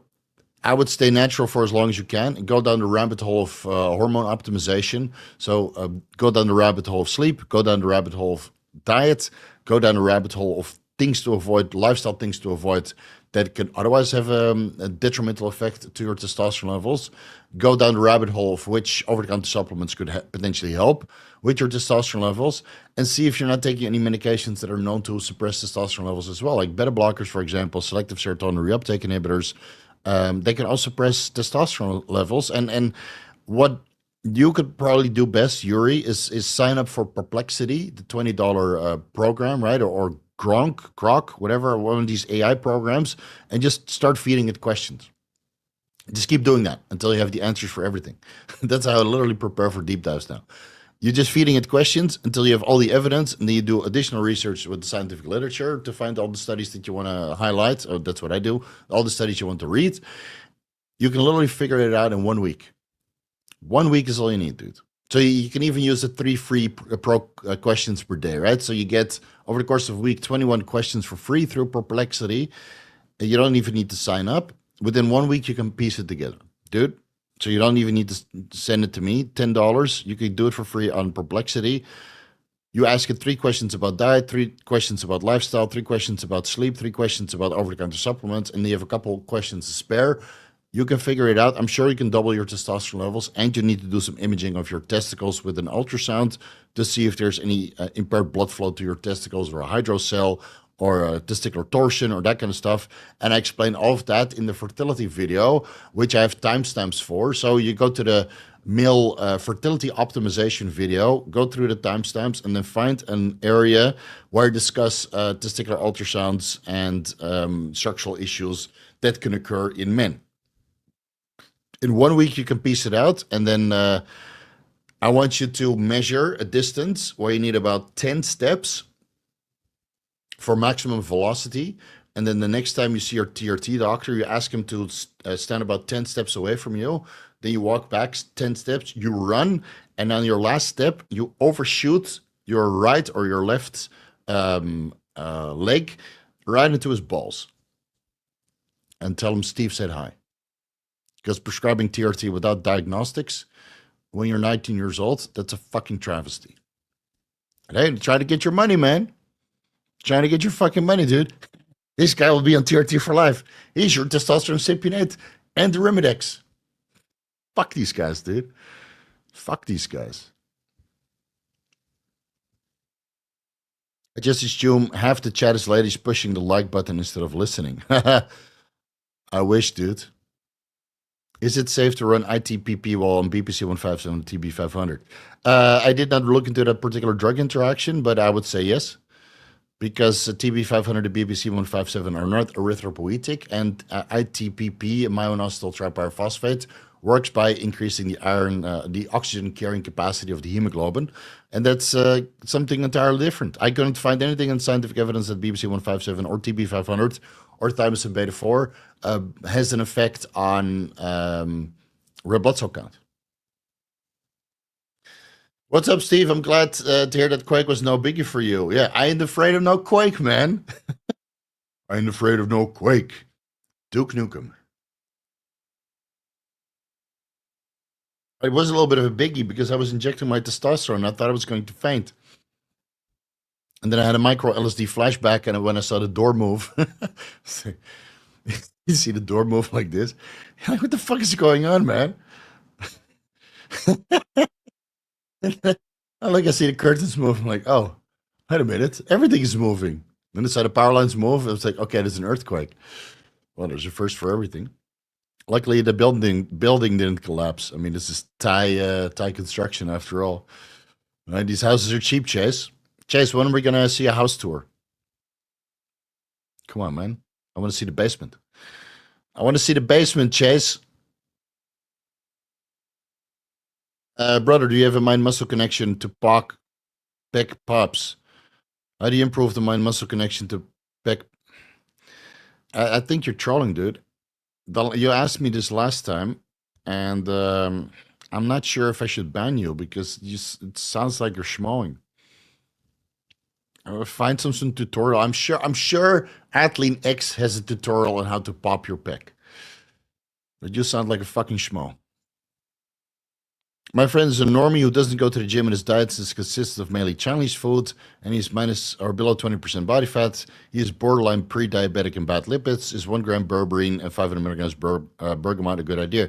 No, he needs to change his fucking diet. What are you talking about? Fix the fucking lifestyle. And if you can't do that, then drop him as a friend, dude. Why are you wasting your time with normies? Surround yourself with winners. If this guy is borderline pre-diabetic, he's fat, he doesn't go to the gym, and he eats mainly Chinese food, why waste your time? You will go like this because you're training and paying attention to yourself and trying to better yourself, and your friend is going like this. So at one point, you're deviated so much that you're literally his caretaker. Why would you want to waste your time? Yeah, but no. No, you're not a charity project, dude. You're not a fucking charity project. I had friends like this myself, and they all declined, dude. When these guys are 40, 45 years old, and they're fucking miserable. They all got prostate enlargement or cancer or all these kinds of. And imagine if I was still friends with them, I'd be fucking taking care of them because I'm one of the few guys who actually made something of himself. So I have the financial means and I have the time and I could do all that shit, but I don't want to because these people put themselves in that position. And you can sit them down once and tell them like, you need to get your shit together. Otherwise, I'm stepping out because it's not worth my time. Surround yourself with like-minded people. Otherwise, it will drain you the fuck down, dude. Honestly, this guy needs to fix his lifestyle. Berberine and citrus bergamot is not going to change anything. He needs a fucking reality check. And if that means you need to elbow him in the face while he's eating Chinese food, that's so be it, man. That's what friends are for. I get elbowed in the face a couple times too when I'm stepping out of line. And that's how you wake the fuck up, you know? And if he doesn't want to do it, you just drop him as a friend. There's plenty of people out there who are like-minded that you can spend much better time with.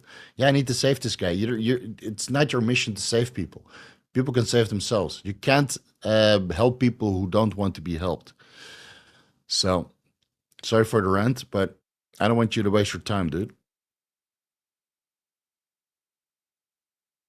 Hey, Steve, I've tried twice the 240 milligrams orlistat and 4 grams carcinia, 30 minutes before two big double meat fat cheeseburgers, before bed having fiber. My digestion is perfect.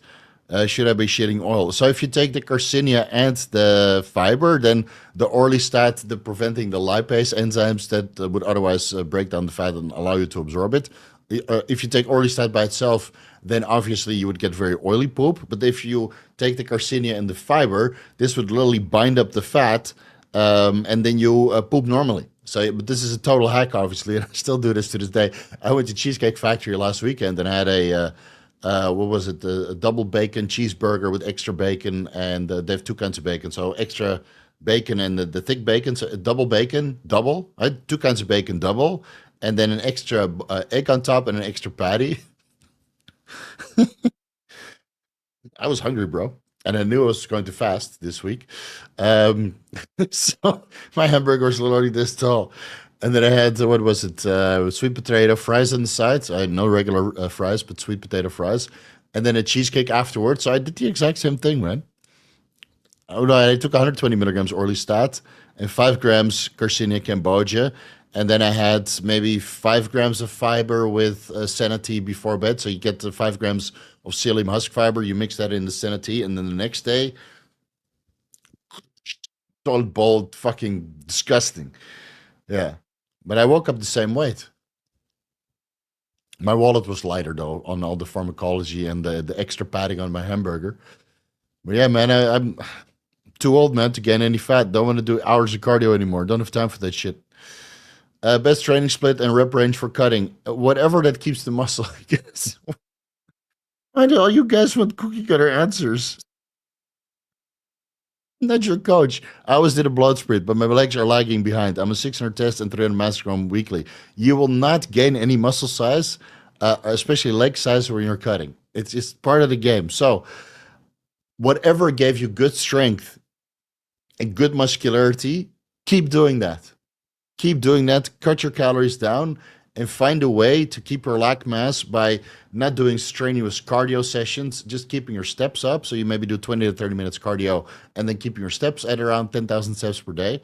Walking in between sets, walking around the house, walking around the neighborhood looking for food that you shouldn't be having, or walking around the neighborhood looking for hotties. 600 testosterone, mass thrown. Yeah, it's not really a cycle where your legs are going to grow. So if you want your legs to grow, a gram a test and 50 milligrams of Anadrol per day. And now we're talking. And a fucking 10 IU's growth hormone on top of that. And even then, your legs will still shrink.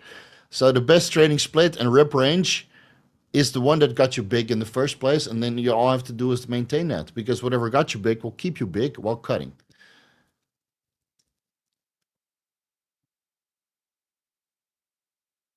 Too young. Yo, Steve, recently one polyp was cut off after colonoscopy.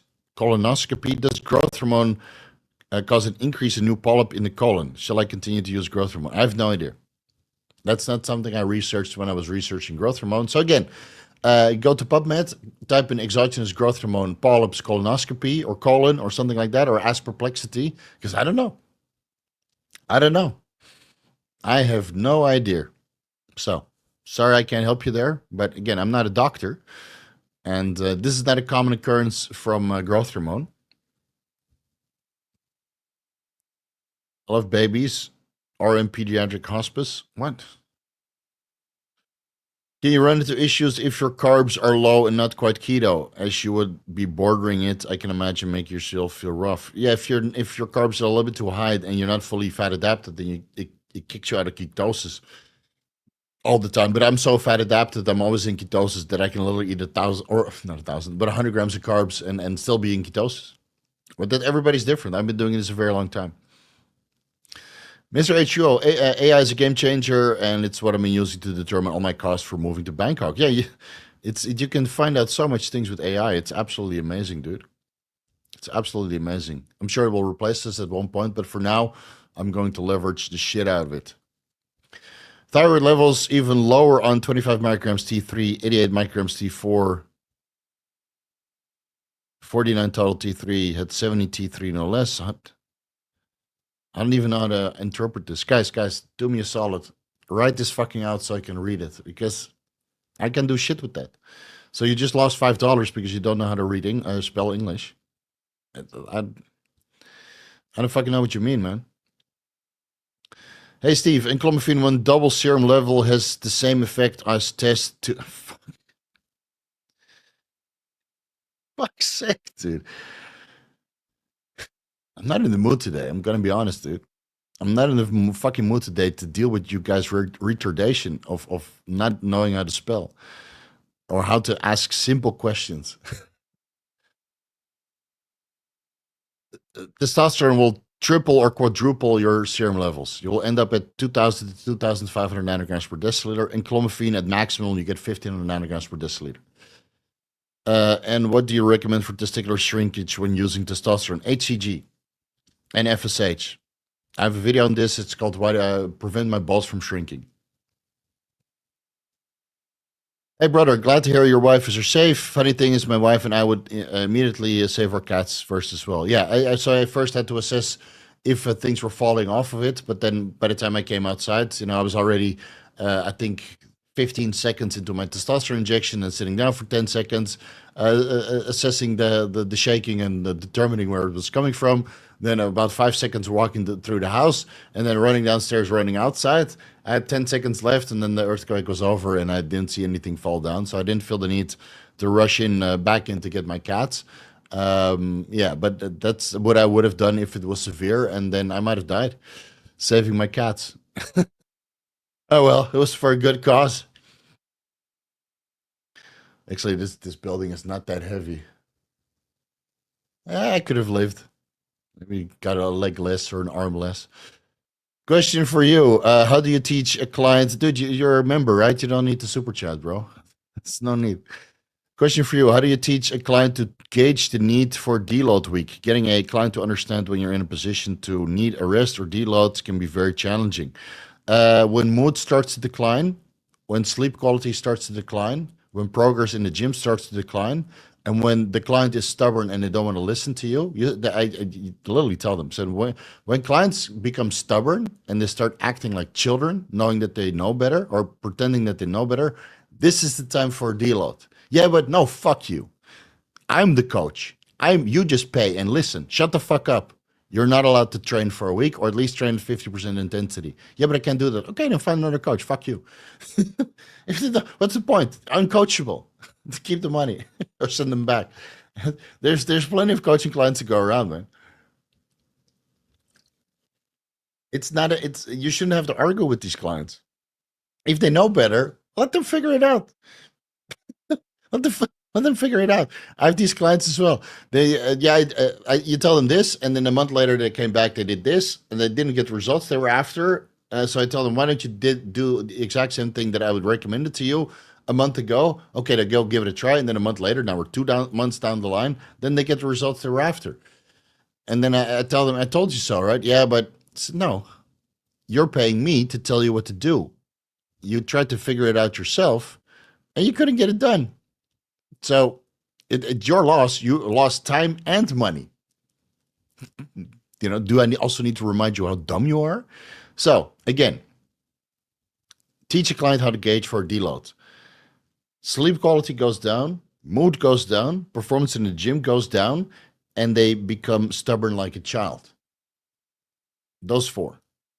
And I have a video on this. Send them the video and say, hey, listen, Steve said it. I say it. And if you don't want to listen to two of us, who are obviously more knowledgeable than you, go figure it out by yourself.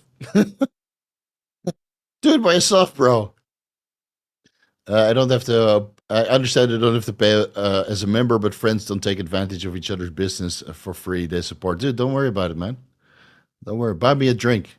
So you can buy me like a cup of coffee or something, or bring me some cookies like Amy did, and then I get fat at the Mr. Olympia too. Great.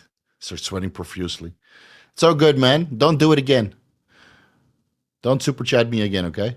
Andy, for some reason my username Chunky I ended didn't show up. You already answered. Just maybe a suggestion for starting. Okay. Oh, so you super chatted through something else. Okay. You already answered. Just maybe a suggestion for starting dose of Trestolone-Only. So I did 150 milligrams. I think that's a good starting dose. So 50 milligrams 3 times per week, or split micro injections of, let's say, 21 and a half milligrams. So 20 milligrams Monday, Wednesday, or every single day. So there's 140 milligrams per week. I think that's a good place to start. Check your estradiol before and after, obviously, or a month into your Trestolone experiment, because, well, it aromatizes quite heavily, and then that compounds with the testosterone base that you're potentially taking. And of course, if you combine it with Primo, then you get a suppressive effect. So 150 milligrams Trestolone, I think, is a good starting dose, and then most people top out at 350 milligrams per week. That seems to be the maximum tolerable intake of Trestolone, unless you're a freak. I mean, I've talked to IFBB pros who ran a gram of Trestolone, but they were like, their legs are literally the size of my torso. So I'm laughing my fucking ass off about the rant about my pre-diabetic friends. Gotta clip it for him. Yeah, it's sorry, man, but sometimes that's what friends are for, right? You're friends to the end, but sometimes you got to put these guys aside and say, hey, you're fucking up, dude. I can't be friends with you if you're just treating yourself like shit, because I don't want to take care of you for the rest of my fucking life. I need to take care of myself. I need to take care of me. You need to take care of you. I can give you advice, and if you don't take my advice, then it's done. I'll go hang out with other people. Mike Freeman just popping in to say, big it up for the most real YouTube channel out there. Stay jacked, my people. Yeah, I try to keep it real. Daddy Steve, favorite cheesecake? Whole cake in one sitting, or just a slice or two? Just one, man. Those cheesecake slices. Oh my god, dude. It's like you order it, and then I'm like fucking nauseous. Well, I wanted to get they had a new flavor, pecan cookie crumble or something, and then of course they were out of stock. So I asked for a cinnamon swirl, also out of stock. So I settled for the Snickers one, the Cheesecake Factory Snickers cheesecake. So that was my third choice. Now I have to file in a complaint. I know the general manager. Doesn't mean that you get free cheesecake, or that they secretly have cheesecake in the back. But yeah, I know I like cheesecake in general. I like all cheesecake. I like black cheesecake and yellow cheesecake and white cheesecake, unless the white cheesecake is too privileged, then I don't like it. I like red hair cheesecake. I had red velvet cheesecake. I like any kind of cheesecake, dude. It's all pink from the inside. It's all pink on the inside, okay? Chocolate cheesecake, mango cheesecake, red velvet cheesecake, and vanilla cheesecake. It's all good with me. It's all good with me. I could eat a cheesecake 4 hours. And with that, we've reached. No, no, no, we're going to keep going. And I had to throw in a dad joke in here, man. Fuck, my dick doesn't get any harder than this. What you got here? Slowly pressing. No, no, let's not go there. I wanted to give you thanks for the lifestyle series. It's been tremendously helpful. Out of curiosity, what are your favorite psychedelics? Ever tried DMT? Did I try DMT? I tried salvia. That I can. I think I tried DMT. That's this year when I was 17 or something. We tried salvia and DMT. Salvia is something different, right? Salvia. Was that the one that contains DMT?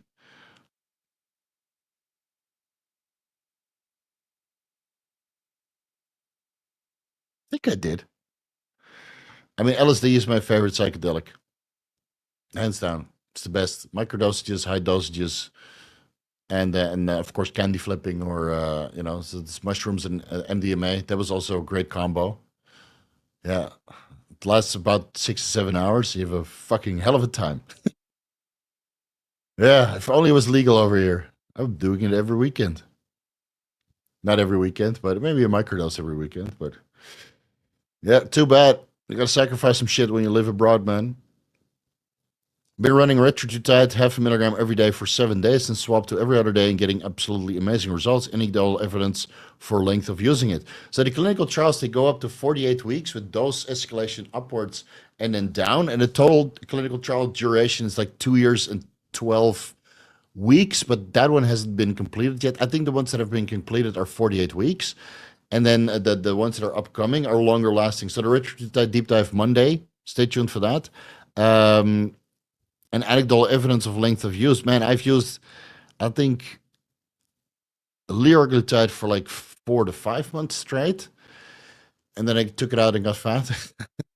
And tirzepatide maybe 6 months straight. Took it out and got fat. And then every month I check my lipase and amylase levels to see if there's any pancreatic issues occurring because, well, scientifically it has been linked to pancreatitis, pancreatic cancer, and thyroid cancer between the various GLP-1 receptor agonists. Yes, I compared all of that in the Retatrutide deep dive. You guys have no idea the amount of research I did for that deep dive and what you can expect. But Monday, all will be revealed. It's over an hour long, and all of your questions will have been answered. And if there's still additional questions, we'll do an addendum live stream on Thursday.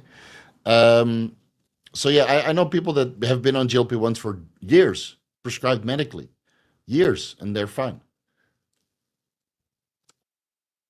But they also eat healthy. They made a lifestyle overhaul. They eat healthy, and they, you know, they just run it because they know they would over succumb to food addiction and get their obesity back. Friendship is temporary, profit is forever. Which rule of acquisition is this? Friendship is temporary, pacts are forever. Profit rules of acquisition.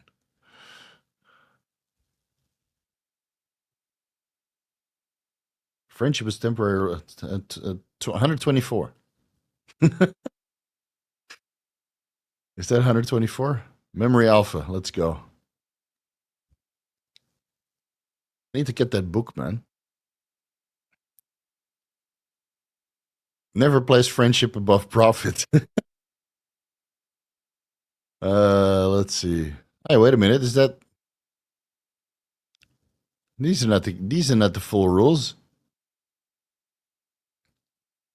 But it is a rule of acquisition. If you know, you know. AJ Sims, what's up, bro? I'm happy that we're Instagram buddies now.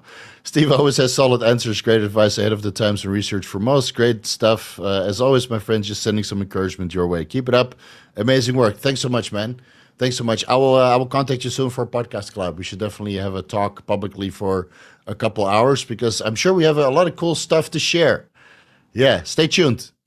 Adrian, what's up, bro? Glad you're okay. Steve, no question. Just wishing you and your family well. Excited for your kid journey. Yeah, me too.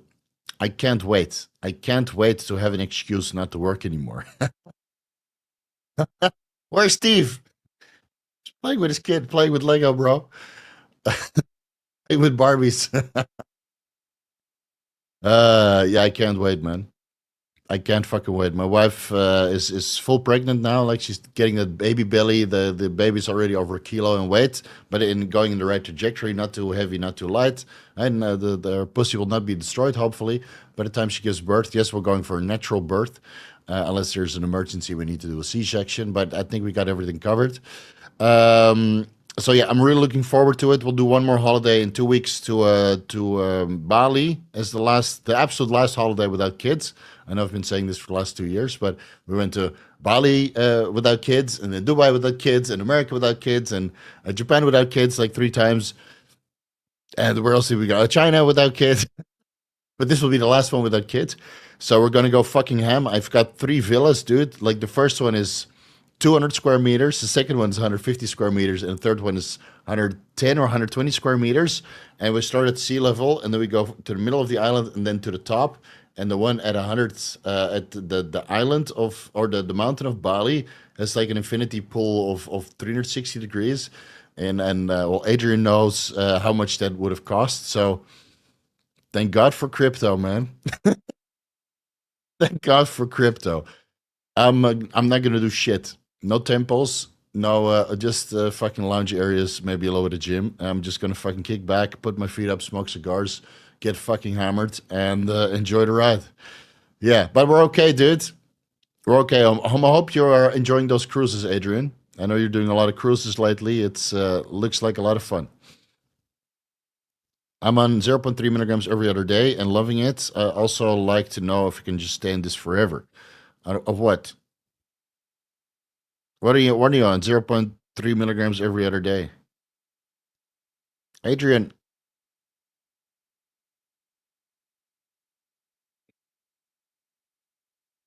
is that 39? Rules of Acquisition 39. I got to buy this book, man. I gotta buy this book. Papa Steve trying to save some puss. Hey, hey Jay, oh holy shit. Don't do that, man. You're your industry leader. You don't need to superchat me. I'll see your name. I remember it off the top of my head. Long as you can run 1 milligrams oral salbutamol pre-cardio. I say pretty long, man. Most people go up to like 4 milligrams. So I would say pretty long. Now, if you take 1 milligram injectable salbutamol, I would limit that to maybe 1 or 2 months because that shit is, man, a super shredder with 2 milligrams salbutamol, albuterol in there. So half a cc left and right. Holy shit. That's some strong stuff. Cookie dough lovers cheesecake with pecans. Yes, that's the one. Yeah, 1550 calories, 100 grams of fat, 145 grams of carbs, and 15 grams of protein per slice. So yeah, that's the one I wanted. But of course, I have what is it called? Garcinia fiber and Xenicol to kind of prevent the fat absorption. And then whatever we do, whenever we go out to eat, I make sure I walk around for at least an hour to kind of do my, keep my blood glucose levels under control.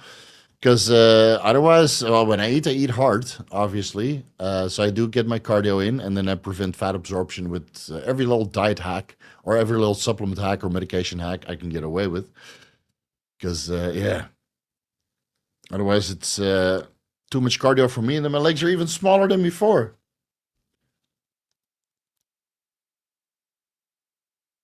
Said, I'm hypothyroid, start T3 tomorrow with my T4 at therapeutic dose. Will I be able to continue putting on muscle mass on this bulk? Yes. Yes, if you keep the dose at like 6.25 micrograms to 12.5 micrograms once or twice daily, right? You're taking a replacement dose. So, if anything, it will help you put on muscle to help with metabolism and nutrient partitioning and downstream nutrient absorption. So, having a functioning metabolism is very good to put on muscle. Now, if you go to 100 micrograms T3, then it might be difficult. So, Total T levels 1500, 340, 75. Okay. Yeah. Add it in, you'll be amazed how much of a difference it makes to your energy levels and nutrient partitioning. And if you need it medically, go right ahead. Simon, cut off 1.25 milligrams weekly, Retatrutide 2 times weekly. Now estimate I'm between 10 to 12%. I want to maintain this leanness for the whole summer. What dose is a good maintenance one? A quarter to a half a milligram, Retatrutide. I would start a quarter milligram. This is what most people report now during the off season. Takes away the food noise, allegedly improves insulin sensitivity, and keeps their diet under control a little bit easier. Because again, I have the same issue during the off season. Oh, it's off season. I can eat at the old school way. Still a bit old school. I mean, fuck, man. I grew up in the 90s. Believe it or not. So all this new main gaining stuff, it's like, yeah, I know. sounds sounds too new for me. I like to eat, but so I would run like a quarter milligram Retatrutide 3 times weekly, or 2 times weekly, or half a milligram 2 times weekly, just to take away the food noise, improve diet adherence. And yes, that you could say that, Steve, you should be a little bit more diligent, and other people should be more diligent with their diet. But I'm diligent with my business first, and then if I want to eat, I want to eat. You should be diligent with your diet also. I've done that for many years, man. I was so diligent with my diet up until a certain point, and I was like, fuck it. Work, relationship, family, that kind of stuff, training, and then the diet is later. I'll use some pharmacological aids to get that under control. And if you think that's weak and not blue collar bodybuilder, then so be it, man. I'm doing pretty okay. I'm doing a pretty okay. All right, just answered this one.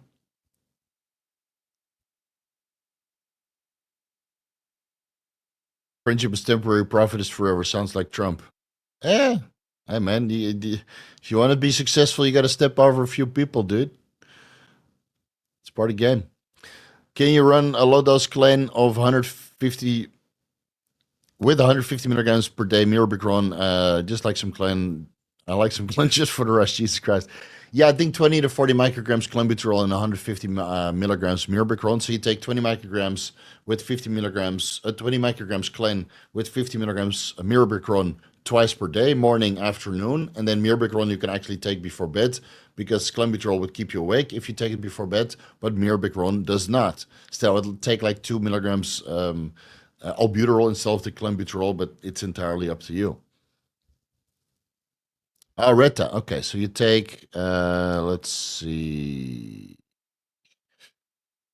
0.3 milligrams every other day and loving it. If you could run it forever, I think you could run it forever, or not forever, but for longer periods of time, assuming you keep your diet in range and make sure you don't restrict your calories, especially coming from nutritious foods, because all the problems that you see with these kinds of medications are stemming from um, low protein intake, low nutrient intake, causing osteoporosis, osteoporosis. And then some of these guys are obviously on proton pump inhibitors, which also impairs the absorption of magnesium and other minerals needed for bone mineralization. So now you suppress your appetite, you don't get the minerals in, and then you also prevent the absorption of these minerals by taking a proton pump inhibitor. Again, these people are metabolically fucked. They can make the right decisions regarding their diet, even if they take Retatrutide or another GLP-1 receptor agonist. So they keep eating Twinkies, and they take these proton pump inhibitors to prevent acid reflux. I mean, what do you expect is going to happen, man? What do you expect? These people are going to fall apart and die early. But if you eat healthy, I don't think it's a problem. Right? If you live healthy, if you don't drink often, don't smoke often, talking about cigars, not cigarettes, and don't take recreational drugs often, the burden of stress on your body is solely coming from training and not from lifestyle or drugs or stuff. Then taking a couple medications at low and effective dosages, which are far below what is investigated and far below what's recommended to people who suffer from type 2 diabetes or obesity, I think it's totally fine. I think it's totally fine. Of course, time will tell. Right? It hasn't hit the market yet. I think the last clinical trial is set to be completed in 2029, but there might be more follow-up clinical trials coming for Retatrutide. So maybe it's finished in 2029, 2030, 2031, and then you need a couple more years for research and development before it hits the market. And approval, obviously, and a good amount of lobbying.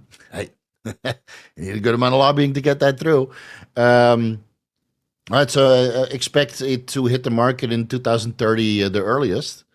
And probably 2032. I mean, how long did it take for tirzepatide to hit the market after liraglutide? I mean, it took like 5 to 6 years. Hmm.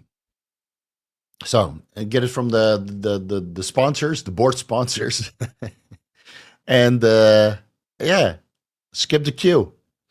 Deep dive on how to eat like an American without looking like one. That's difficult, man. Because every time I went to America and I ate like an American, I couldn't even finish the portions that they gave me. So I tried to for a whole month, and I did not look like an American. I tried, man. Maybe I should stay there for 10 years and eat like an American. Just do it once a week, and then ask them to hold all the fries and or the what is it called, the cheese and all the side dishes. You know, make it special. Steve, thanks so much, man. Also thinking to switch into cagrilintide to resensitize the receptors. Yeah, you could try that. It's an amylin receptor agonist, so that works or that blunts appetite through a different pathway. But I never noticed that tirzepatide or retatrutide really stopped working at 1 milligram 3 times weekly. So you can give it a try. Yeah, I haven't really looked into cagrilintide that much, to be honest. 2028? Really? I think the clinical trials ended 2029. I'm afraid to try Tren. I'm already into fatties. Yeah. If you want to try Tren, well, come to Thailand, man. There's fatties and ladyboys for you to choose from. And then you can have it all ways. All right. We reached the end. Thank God. Only took 1 hour and 45 minutes. Yeah.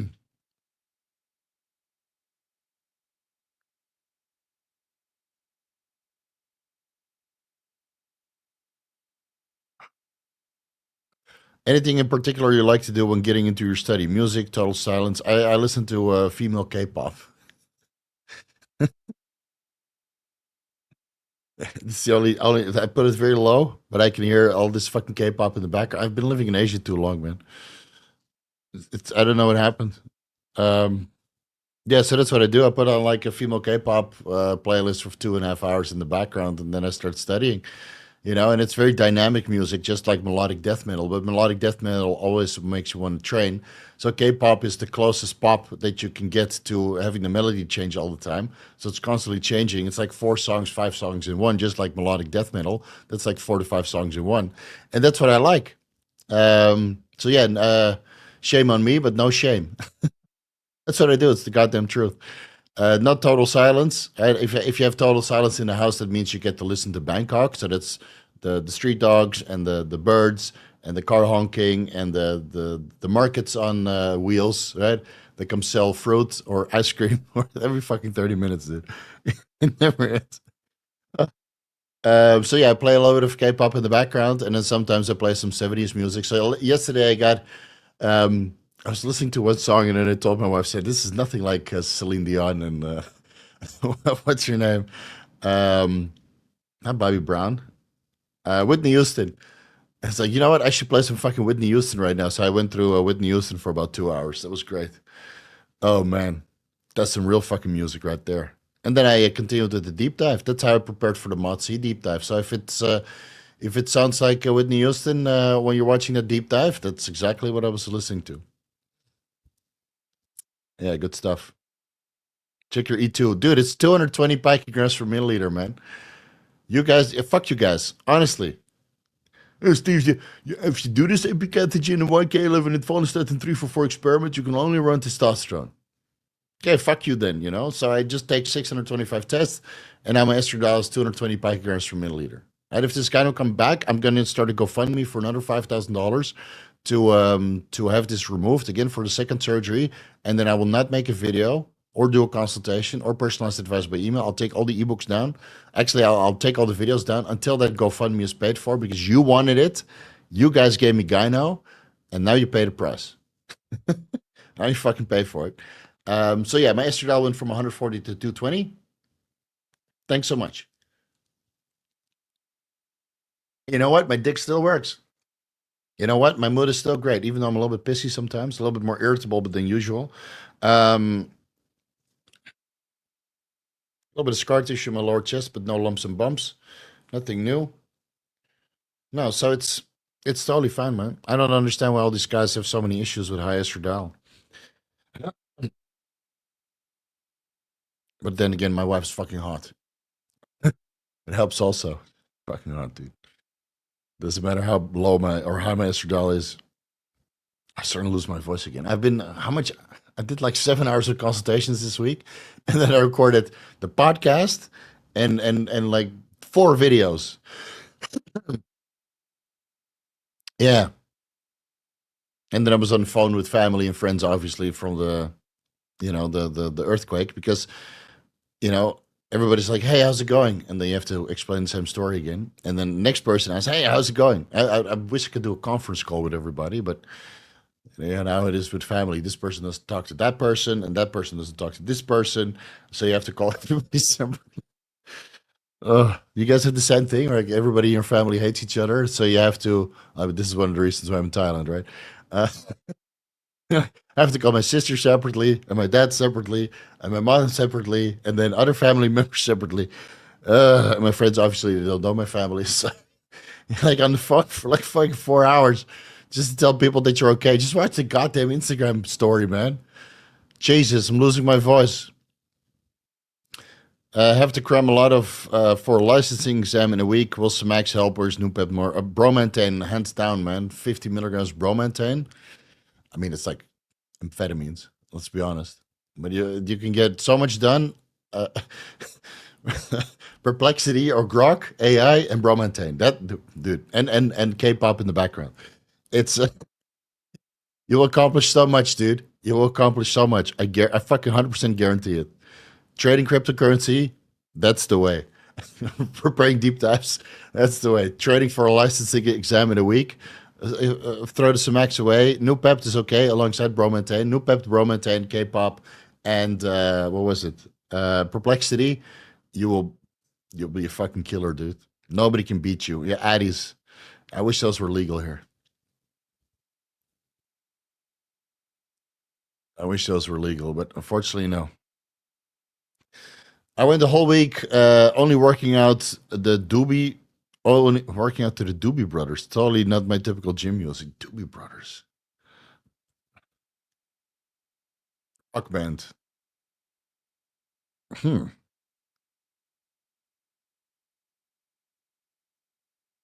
1970s. San Jose. I have to give this a listen tonight. I can't remember. I can't remember what this guy sounds like. All right, keep it open. Steve is the best. So funny. Just trying to be honest is funny enough. And it doesn't matter. Like at this point, I realize it doesn't matter what you do, whether you're honest or not. People are going to hate you or they're going to like you. So you might as well be honest and be true to yourself.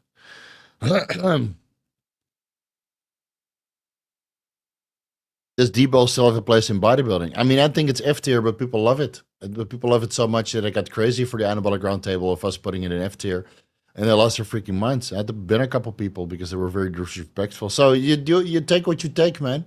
Don't take my opinion for it. You take whatever the fuck you want to take. Steve, do you smoke buds or hash or any type of THC? I don't think I've smoked weed since I was 17. No, that's not true. I smoked weed during a concert, a metal concert here in Thailand with Nick and Adam and a couple other people. I think I had like 2 puffs and then I had fucking hallucinations. The weed here is not the same. I'm not sure what they put on it, but I don't know. It's not the weed I remember. So yeah, but I also didn't smoke weed since I was what 17 years old. I think I smoked weed one time, vaporizer with my best friend in Holland. He had one of those vaporizers, and you put the weed in the bottom, and then you set the temperature to 180 or 187 degrees, and then you just inhale that, and then you're high as a fucking kite. Obviously, after a couple puffs, I was that was with my wife, so I was 32, and then 1.5 years ago when I was 40, so once every decade, yeah, I had 2 puffs, and I was like, "Fuck is this, man?" The concert was great, though. Concert was absolutely great. Took me hours to get over that. But no, I don't really enjoy weed. I like other kinds of stuff. I like cigars. Yeah. Like Butterball, my daughter is getting married today. This past 6 months has killed my GH fund. Isn't her husband supposed to pay for that shit? I paid for all the shit when we got married. Why are you paying for the marriage, dude? Unless you're trying to get rid of her. So, dude, whatever you do, marry this girl so I can get her out of the house. You can take all my GH money, please. Just take her away from me. I need my own space. I might be able to relate a couple of years from now when I have my daughter.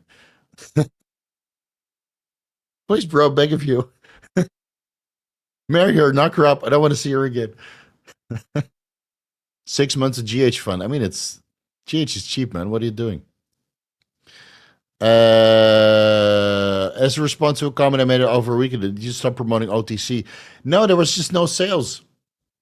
I'm sure they're still fine. Like if you want to buy a cerebral icin through OTC or RU or whatever, or CN, right? But OTC, yeah, I was affiliated with one time. There was no problem. It just there was zero sales. You just took it off the thing, and there was no way to track sales. So I got like $25 out of it after 3 months or something. So I was like, well, if I can't track my sales, there's no affiliate dashboard. People got their order and never heard complaints of $25 that I got as a commission. So no, I just stopped promoting it. I'm sure they're still valid. A lot of people buy from there, including Cerebral Icin. I think they were the last company to sell it, but I don't think they have it anymore either. Because every farm I just gave everybody said, fuck it, can't sell it anymore. But don't worry, AP has a guy in Russia that will get it from the pharmacy. So AP will sell it. Stay tuned. Bromontane oral nasal spray. I see both on different websites. Never heard of the nasal spray, but I have oral. MA sells it, and I have a code for that. Under or over 30K for the wedding. Spent 30K on GH. I think our wedding was $10,000, but we got a fat discount. This is Thailand, right? So you know a guy said, "What do you want? Which conference hall do you want for the wedding?" I said, "No, no, no. I want the infinity pool." He's like, "What?" So yeah, I want this restaurant with the infinity pool. It's like, well, we can half it. So you get the infinity pool and the restaurant, but some of the parts of the infinity pool needs to stay open until 10 p.m. And so yeah, sure. How much does it cost? Yeah, about 10,000. Yeah, sure. Here it is.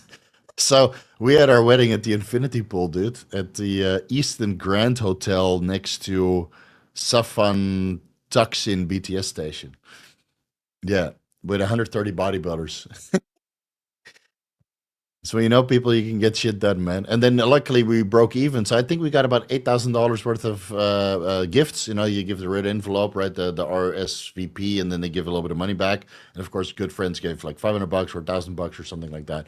So I think we got about $8,000 or $9,000 back. So we spent $1,000 and $2,000 in the wedding. And the wedding dress my wife got through some outlet or something, so that was only $200, and when it looked like $1,000. So yeah, we went cheap. That was the day where we still had to worry about money. Uh, should do it all over again.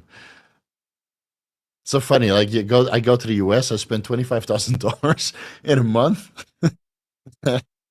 with my wife, who was only with me for 2 weeks. That's when we spend most of the money, right? Going to Disneyland and Universal Studios and all that shit. Fuck, you spend so much money, man. And then back then, when we just got married, we are like, oh shit, how are we gonna afford this? $10,000, so much money. So I really had to save up. And now I'm like dropping all this cash on trips, like it's nothing. But yeah, well, business after marriage improved a lot. So if the business improves because of the wife, then well, you spend it with the wife also. It's that simple. Yeah, but no, this is how you make your relationship last. Father of the bride pays for the wedding in America. Really? Really? Father of the bride pays for the wedding in America to get rid of the daughter? I wish they'd eloped. Almost nailed it. Yeah, I wasn't aware. Maybe I should have married an American woman. Too risky though. She would have taken half my shit. Eddie, I want half. My niece got a 5-day Vegas vacation with the family, helicopter ride to the Grand Canyon for the wedding ceremony. It was awesome. Yeah, we did that also. We did the long one, The one that goes into the Grand Canyon and then stops somewhere at some bridge and then stops somewhere else, and then goes back over the Hoover Dam. Oh, which service was that? Man, it was amazing. Well worth it. Well worth it. I think it cost like $700 or something. Yeah, but if you, it was like the whole day. So if you break it down, it's like $150 per hour, and I charge way more than that. Cohibas or Romeo and Juliet? Cohibas, dude. What are you talking about? Cohiba Maduro #5 beats everything. Romeo and Juliet. It's like the third cigar you smoke when your palate is already fucked. But you want to keep smoking. It's the same as when you have like three whiskeys, the prime whiskeys in the beginning, and then you start smoking like, or start drinking like Jack Daniels because you're too drunk anyway to notice the difference. And you want to keep it cheap. And they're like, why are you ordering Jack Daniels? Is that, ma'am, I'm intoxicated. I wouldn't be able to tell the difference. So might as well go with Jack Daniels. On day 5 of methylene blue, was curious if you personally have it in your stack. Yes, 10 milligrams 5 times per week. Second, should I spread out 10 milligrams throughout the day or all in the morning? I would take it in the morning because it can be quite stimulatory. And if you take it later in the day, then it might keep you awake. So AM administrations are always advised. I'm losing my voice. Again, it seems like every fucking Vickers Q&A I'm losing my voice. Maybe it's the air conditioning blowing. But at least I will get a 2-week vacation from the Vigorous Q&A because I leave to Bali on the 11th. So on the 12th of April. Also, we only have one Vigorous Q&A left. Oh, man. Finally. I've been doing this nonstop every fucking weekend for 3 months. Saturday, the 5th of April, I'll be here. Then 12th of April, I will not be available. I come back on the 18th of April, and there's a very fat chance that on Saturday, the 19th, I will not be available for the Vigorous Q&A either, because then I need to recover from my alcohol-filled holiday. Yeah, so next week, get your questions in, and then I'll be back on the 26th. Maybe if you're lucky, if I miss you guys on the 19th, but don't count on it. Maybe on the 19th I'll be back. And then we'll do a Vigorous Q&A. But next month there might only be 2. Yeah. Even I need a vacation, man. I work 6.5 days a week. Still. Until my daughter is born. And then I'm going to dial it back so hard that you guys wouldn't even recognize me. So that's why I'm trying to get all these deep dives out the door, at least the ones that generate affiliate sales, and then we'll do the EG deep dives. Again, that take less time to prepare for, so we can hold the weekly upload schedule. But all the hardcore stuff I'm doing now, because, well, a couple months from now, I won't have time. And for these deep dives, you really need to focus, you know? So if I have a crying baby that needs attention and I'm constantly pulled away from my desk, then, well, it's better just to do the one that I can do from my brain. You know, the easy content that everybody else does. Give me a break. Anyone have extreme hunger with SLU and methylene blue? No, I didn't experience that. I just experienced extreme energy levels. Much love. 125 tests per week with 2 AU's growth hormone 4 weeks after shoulder surgery. Can I start before? Or should I wait more time? I'm 40 years old. I want to start TRT. Just start it, dude. Do your surgery and start TRT. It will only help with recovery, especially the growth hormone. Go for it. Go for it, pussy. If you want to start, start it. You're 40 years old. You don't need my approval. You're a fucking adult. Jesus fuck, man. What's this world coming to? If you want to start, just start. I start when I want to start. My wife has nothing. You're 40 years old. You get this joke. Yeah, but I need... No. Get the KY. It's going in, otherwise it's going in dry. And then halfway through there, they start to enjoy it. Oh my God. Arms get big as fuck carrying babies. Progressive overload building right into them. Yeah, I'll probably have like one arm that's bigger than the other. So, yeah, that happened to me when I was single also. Not anymore though. Now they're equally sized. Connor 6 times. Recent anabolic roundtable mentioned the cardiovascular oxidative stress risk, even if LDL is low. Can you oxidative stress be tested directly. Yeah, you've glutathione and a couple of peroxidase markers. Any one supplement recommended to combat this risk. Glutathione, N-acetylcysteine, vitamin C, taurine. Eating healthy contains a lot of antioxidants, right? You don't have to worry about it, man. But it's all these guys, these hardcore blue-collar bodybuilders that take a lot of steroids, don't want to take a statin because they're afraid of getting soreness from the statin, and then they let their LDL go to like 150, and they're on a boatload of oxidative stress because they train so hard, and they don't want to take vitamin C or glutathione or whatever because it blunts the post-exercise stress response. They're huge, and then they drop dead from cardiovascular disease. So maybe it's okay if you're a little bit less huge and use the antioxidants intelligently and not take so much anabolic androgenic steroids, and then you have nothing to worry about. Yeah, so look into the total picture. Daddy Steve, using 46, I use growth hormone daily with 100 micrograms T4. T3 started to get low, but brought in 25 micrograms T3, but then lowered my TSH and T4. How to balance? Well, what do you expect?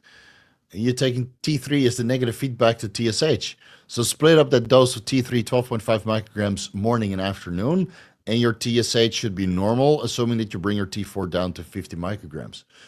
Split that up twice per day. 25 micrograms T4 morning with 12.5 micrograms T3 morning, and the same dosages in the afternoon. And your TSH should be around 0.1 to 0.5 to 1 milliIU per milliliter, or at least that's what it is for me and most of the people that I recommend it to.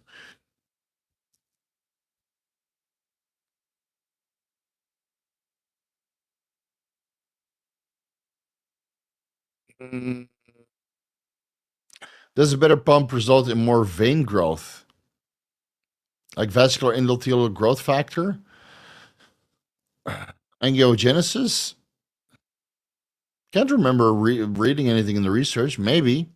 I mean, a better pump in the skeletal muscle usually comes from dilated arteries. So your arteries dilate from the nitric oxide signaling and cyclic guanosine monophosphate signaling.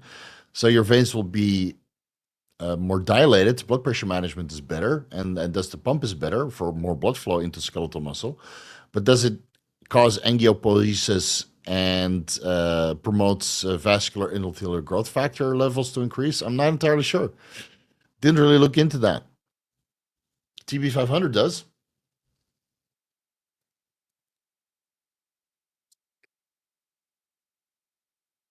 Are you planning on making another bodybuilder lifestyle video? Bodybuilder. Oh yeah, I wanted to do one about supplements, and then I realized it would get no views. Guys, I got to be honest with you guys. I got to make stuff that I got a kid on the way. I got to make sure that my business levels up. So I will only do videos that either generate affiliate sales or that people want to watch. So I'm very selective because my time is very limited. And you guys probably don't understand how limited my time is. My time is really fucking limited. It's really fucking limited. So for this YouTube channel, I will do stuff that I know will get views or affiliate sales. And I'm not ashamed to talk about it. That's the strategy going forward. I need to be very efficient with my time, and making videos that will not get any views or not generate any affiliate sales is a waste of time. And if you really want to see it, then make it worth my time and send money, $5,000 or $10,000. And I know that sounds absolutely absurd, but this is my hourly rate. I charge $2,400 per hour, which I get frequently through the consultations or personalized advice by email. So if you want me to make a video that gets no views or no affiliate sales, you're taking me away from either my wife, my kids, my cats, or from my ability to do research for videos that do generate affiliate sales or get views, or take time away from consultations and personalized advice from email. Yes, I'm that busy. I'm doing shit the entire day. Or I could stop doing the Vigorous Q&A and make videos like that. But the Vigorous Q&A gets 10 to 15,000 views and generates a fuckload of money in super chats. So that's still worth my time. So if you want me to, if you have a video topic request, just contact me privately and send me $5,000 to $10,000 per crypto, and I'll gladly make it for you, man. And it's about a 5-hour job to make a video like that, right? Preparation, scripting, recording, and then sending it off to my editor. And then, so that means that a video costs about $5,000 to $10,000 to produce time-wise. And these deep dives, they cost like the The fertility video, even though I knew it wouldn't generate any affiliate sales, I can't convince anybody to buy HCG or FSH. That's basically the only compounds I talked about. But that is my gift to the community after doing so much research. I knew I wouldn't get any views. I knew I wouldn't get any affiliate sales, but that's a video I really wanted to make. That's one I really wanted to make. But other videos, Retatrutide deep dive, that took me a fuckload of money to use Retatrutide and a fuckload of time to prepare for. That video is probably worth time-wise $50,000. You guys have no idea. I know it sounds absurd, but these videos, they take so much time to prepare for, and it takes away time from other stuff that I want to do. So if it doesn't get views, I'd rather spend time with my wife. I'd rather just play video games because I need some ROI. I need to treat this like a real business now. It's no longer a charity passion project. It's a real fucking business. I have 7 staff that work with me. I have 2 editors, a researcher, a personal assistant, my wife, and then 2 other people who help me out. So I have $15,000 worth of salary that I need to pay, give or take. So why would I waste my time on a video that gets no views and doesn't generate affiliate sales? Then I'm doing my staff a disservice. All right, enough talk like that.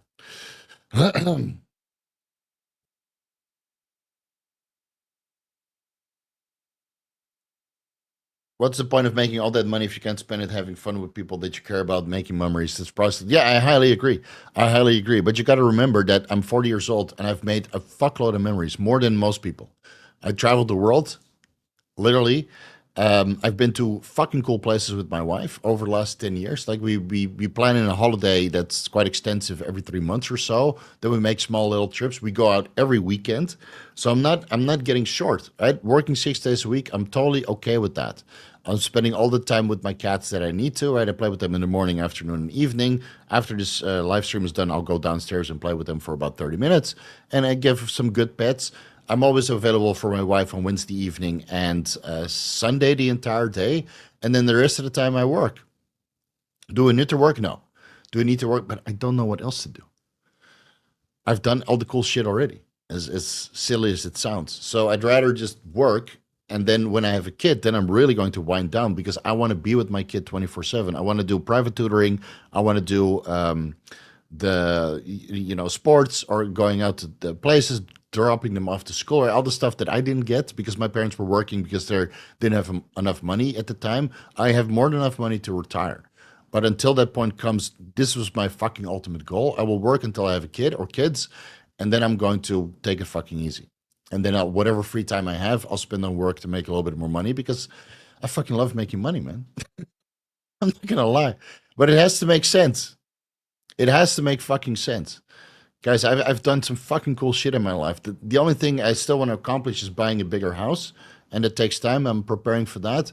I would like to go to Bhutan again. Good luck doing that with a kid. I would like to go to Tibet. Good luck doing that with a kid. And all the other places that I've want to go to, I've already been. I would like to do a motorcycle tour, which is probably not a good idea because I know doing a motorcycle tour in Asia will probably end up me dying because people don't know how to fucking drive here. So that's not a good idea. I have some responsibilities, obviously, being married and having staff and a kid on the way and a second child eventually. So all the really cool stuff I did, I should have done when I was single. Going to Bhutan and Tibet and doing more rugged traveling and doing more motorcycle tours. But I did all of the rugged shit already. I did a motorcycle tour in Vietnam and in Thailand and Malaysia and China and other and Mongolia. I went on fucking horseback for 3 weeks. So all that cool shit I did. So don't worry, man. I had a fuckload of fun in my life. But yeah, I'm in full work mode right now, and that will end once I have a child. Yeah, and then I can step away, so satisfied from a financial perspective that if it's views that you're changing, no, not changing views, but it has to make sense. It has to make sense from an ROI perspective. I will never do story reactions. It's not my style. I want to produce intelligent content that people want to watch. Um, and if I produce intelligent content that people don't watch, then I feel that I wasted my time. So, but no, man, I'm not going to contributing for the supplement fund. All right, I'll see you in 1,000 years. I'll see you in 1,000 years. Sorry for the rants, guys. It's the estradiol being so high.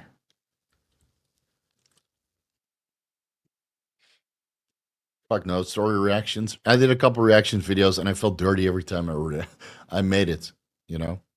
Like giving back is the best time, but there's my list of things to do is endless. Just look at the YouTube description section. I mean, I need to do a tirzepatide deep dive and a bath made in DHT protocol PE deep dive and a methylene blue part 2 deep dive and an ITTP deep dive and a GC1 sobuterol deep dive and a mitochondrial support sec deep dive and brain derived neurotropic factor deep dive. And then I'm sure the Anadrol deep dive, Winstrol deep dive, Boldenone deep dive, right? It's on to the do list. And I know that will be watched. So I'd rather spend time on that. Steve charged in an hour what I make in a week. Yeah, it's by necessity, man. Like on the previous increment of $1,600 per hour, I was doing almost 3 hours of consultations per day. And that's not just three, and with personalized advice by email. So I was spending about 3 hours per day on personalized advice, whether that's consultations or by email. But you have to prepare for those consultations. People don't show up, and then they still expect you to reschedule, right? And for that money, you should be a little bit more lenient. So you're spending like 4 to 5 hours per day on personalized advice. And as you guys could see towards the end there, before I changed the prices in December, I barely produce videos because preparing videos takes time. And then I did a lot of, live streams, and then my editor could make shorts out of that. But the shorts, they go on Instagram, and it doesn't really contribute much to the overall picture of the business. It's mostly coming from YouTube views. So if I do so much personalized advice and I don't have time to really grow the business, which goes through YouTube, right? Personalized advice is private. It's behind anonymity, or it's just between two people. So you don't grow the business. You get you get money obviously for your time, but you don't grow the business. So I had to increase the rates to reduce the time that I have. So about an hour, let's say 5 to 6 hours per week now, because again, the price went up quite a lot. And that way I have more time for these deep dives, which grows the business more than I would get for the consultations. And that's just a normal step in business, guys. So it sucks for the people who could afford the previous rate and can't afford the new rate or find it too expensive, right? I totally get it. It's an absurd amount of money. I would not pay this amount either.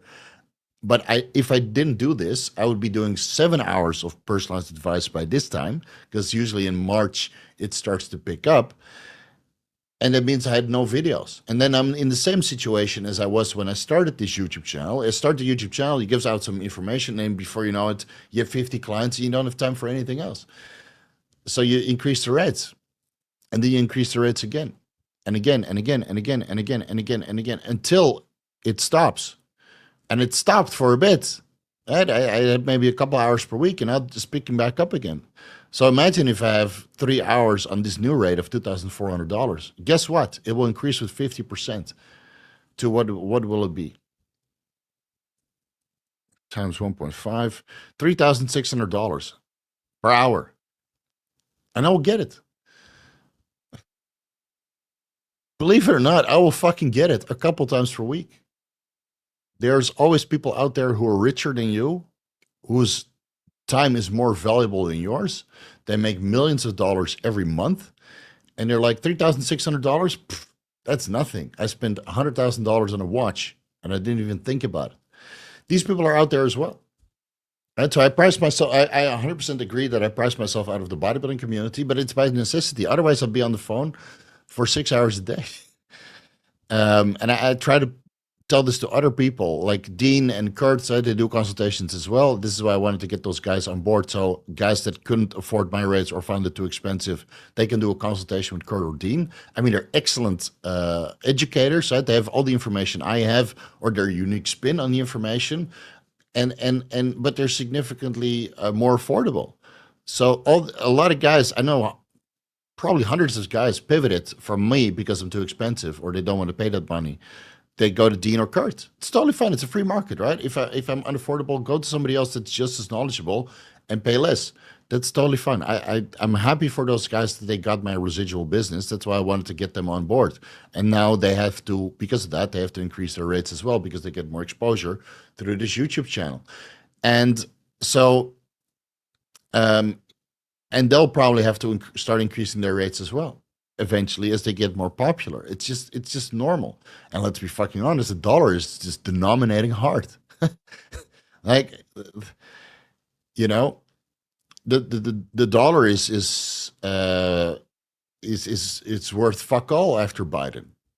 I mean, you guys, you Americans can agree, right? I mean, what is the price of eggs there? Or I saw a video recently that even all the places to eat were supposedly cheap, right? The affordable diners, prices increased by 50 to 70% on all dishes, and that's not because it's more expensive. That's because the value of the dollar went down. So these things you also have to factor into it. It's just economy. And it sucks if you don't know how to increase your own income because everything around you is increasing in price and your income is not increasing and thus everything becomes more expensive and then you feel like you're missing out. And I've gone through this myself when I was younger until I figured it out that it's just a money game. You see cycles in the global economy and you start to anticipate that. You save your money. Like I didn't start spending money until I was 40. I saved everything. I saved fucking everything. But when I reached a certain financial goal, it was like, okay, it doesn't matter if I start spending now because it will never deplete to a point that I feel uncomfortable. So I started spending a little bit more on luxurious stuff to do, right? Not luxurious goods, but stuff to do. But yeah, the reasons why these consultation rates are high is because I have the biggest platform with the most content and little competition. And I offer competition, which are my friends like Dean, Kurt, Chase, Paul, right? All these guys that come on my YouTube channel, Ryan Root, for example. All these guys are very knowledgeable. They all have their own rates. And if you feel that I'm too expensive, you don't want to go with me, then go with any of these other guys, and you'll get a very quality service. And they're all very knowledgeable. They've been doing this for decades, but probably at a lower rate until they become more popular and they have to increase the rates because the demand is so high. That's a normal part of life. Right? And then you go to the next influencer that has experience and is just getting started and feels comfortable charging $200 per hour. It's just normal, man. What are you guys talking about? Bird flu? What the hell? Trying to give you some fucking financial advice here.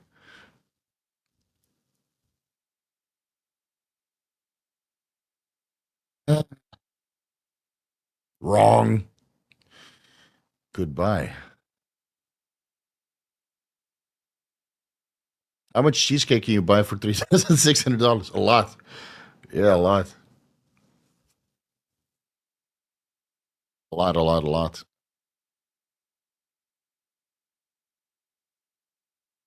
To be fair, I give a lot of that money away. I give a lot of it away, man.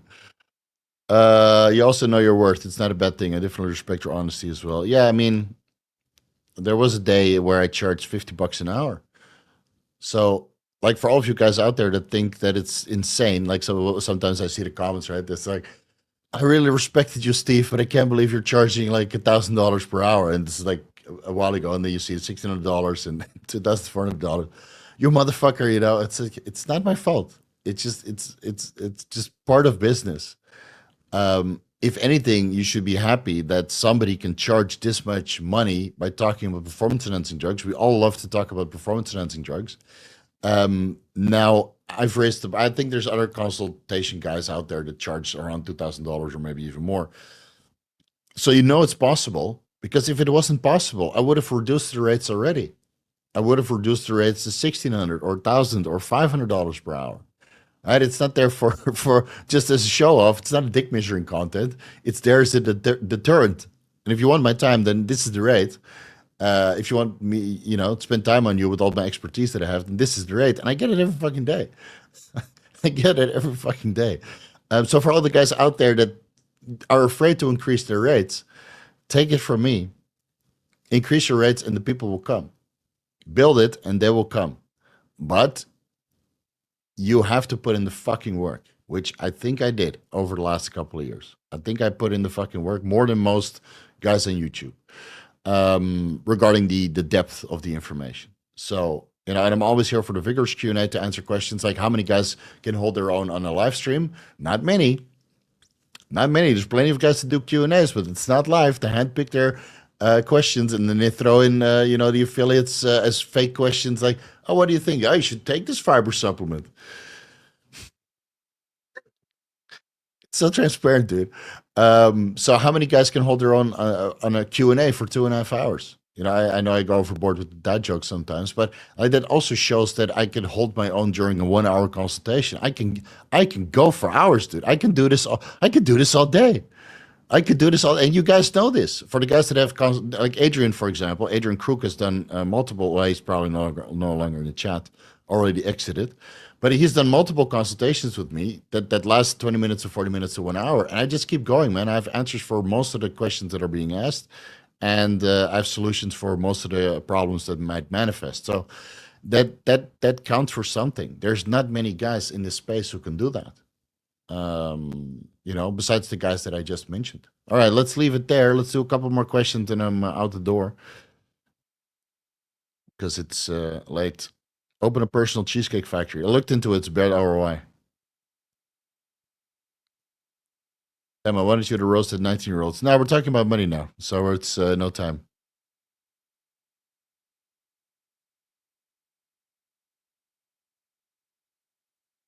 Let's see.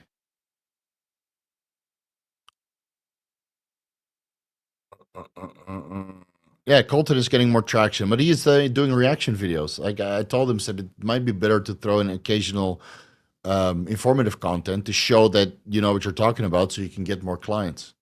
Because it's good to grow reaction content, but it doesn't show it does show a level of knowledge, right? Because you can react, but it's probably better to make a topic-based video. Again, that's everybody has their strengths. Do you think it's harder to go from 0 to 100 or 100 to 1 million? 0 to 100. It's way harder, man. I've been there. 100K to 1 million is way easier because you can invest.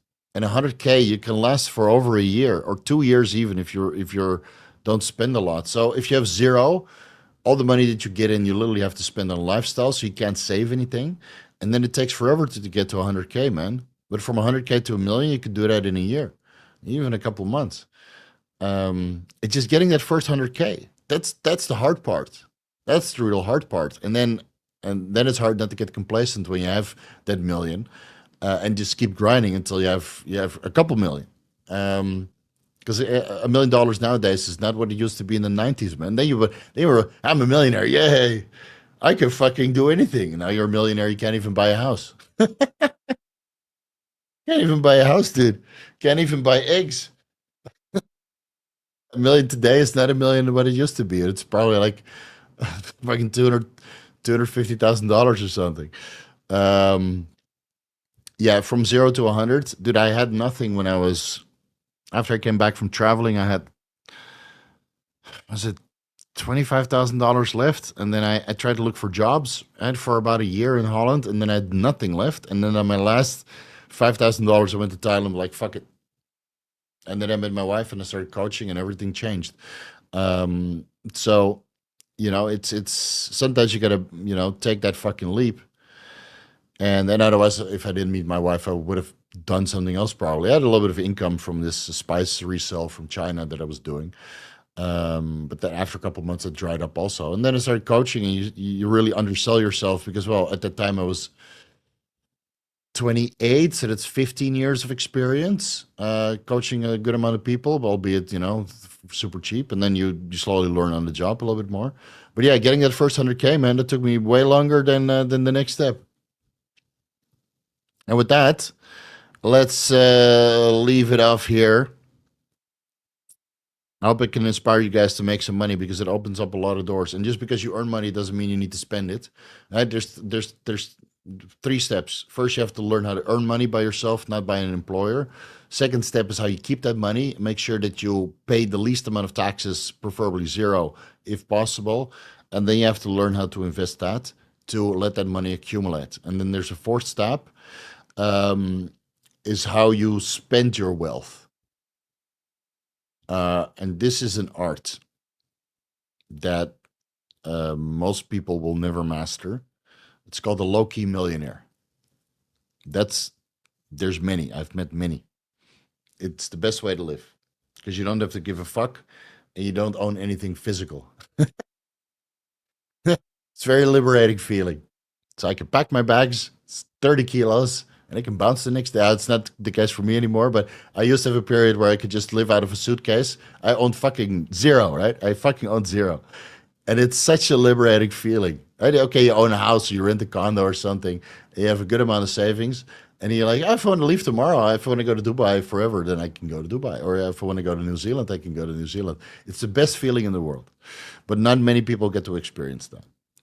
Unless you really work hard for it. Okay, guys. Let's leave it there. This was 2 hour, 30 minutes. Sorry for the 30-minute rant, but I think the drug questions already dried up. We'll see you guys next weekend, and then I'll have a holiday because, yes, Daddy Steve needs his holiday too. So I'll be here on the 5th of April, and then I'll skip the 12th and very likely the 19th, and I'll be back on the 26th. So April will be a little bit of a dry month, but I'm sure you can ask Paul and other people who do live streams to get your drug questions in, and then send them some super chats.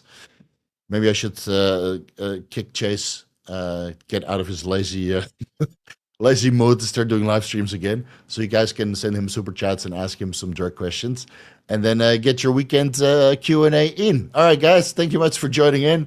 We'll see you next weekend. Enjoy yourself. I'll be going out for Italian food tomorrow. Delicious gluten. I'm sure my stomach will digest or distend to the point I can't even see my own toes anymore. But sometimes you got to go out and go ham on the appetizers. Peace out. See you guys later.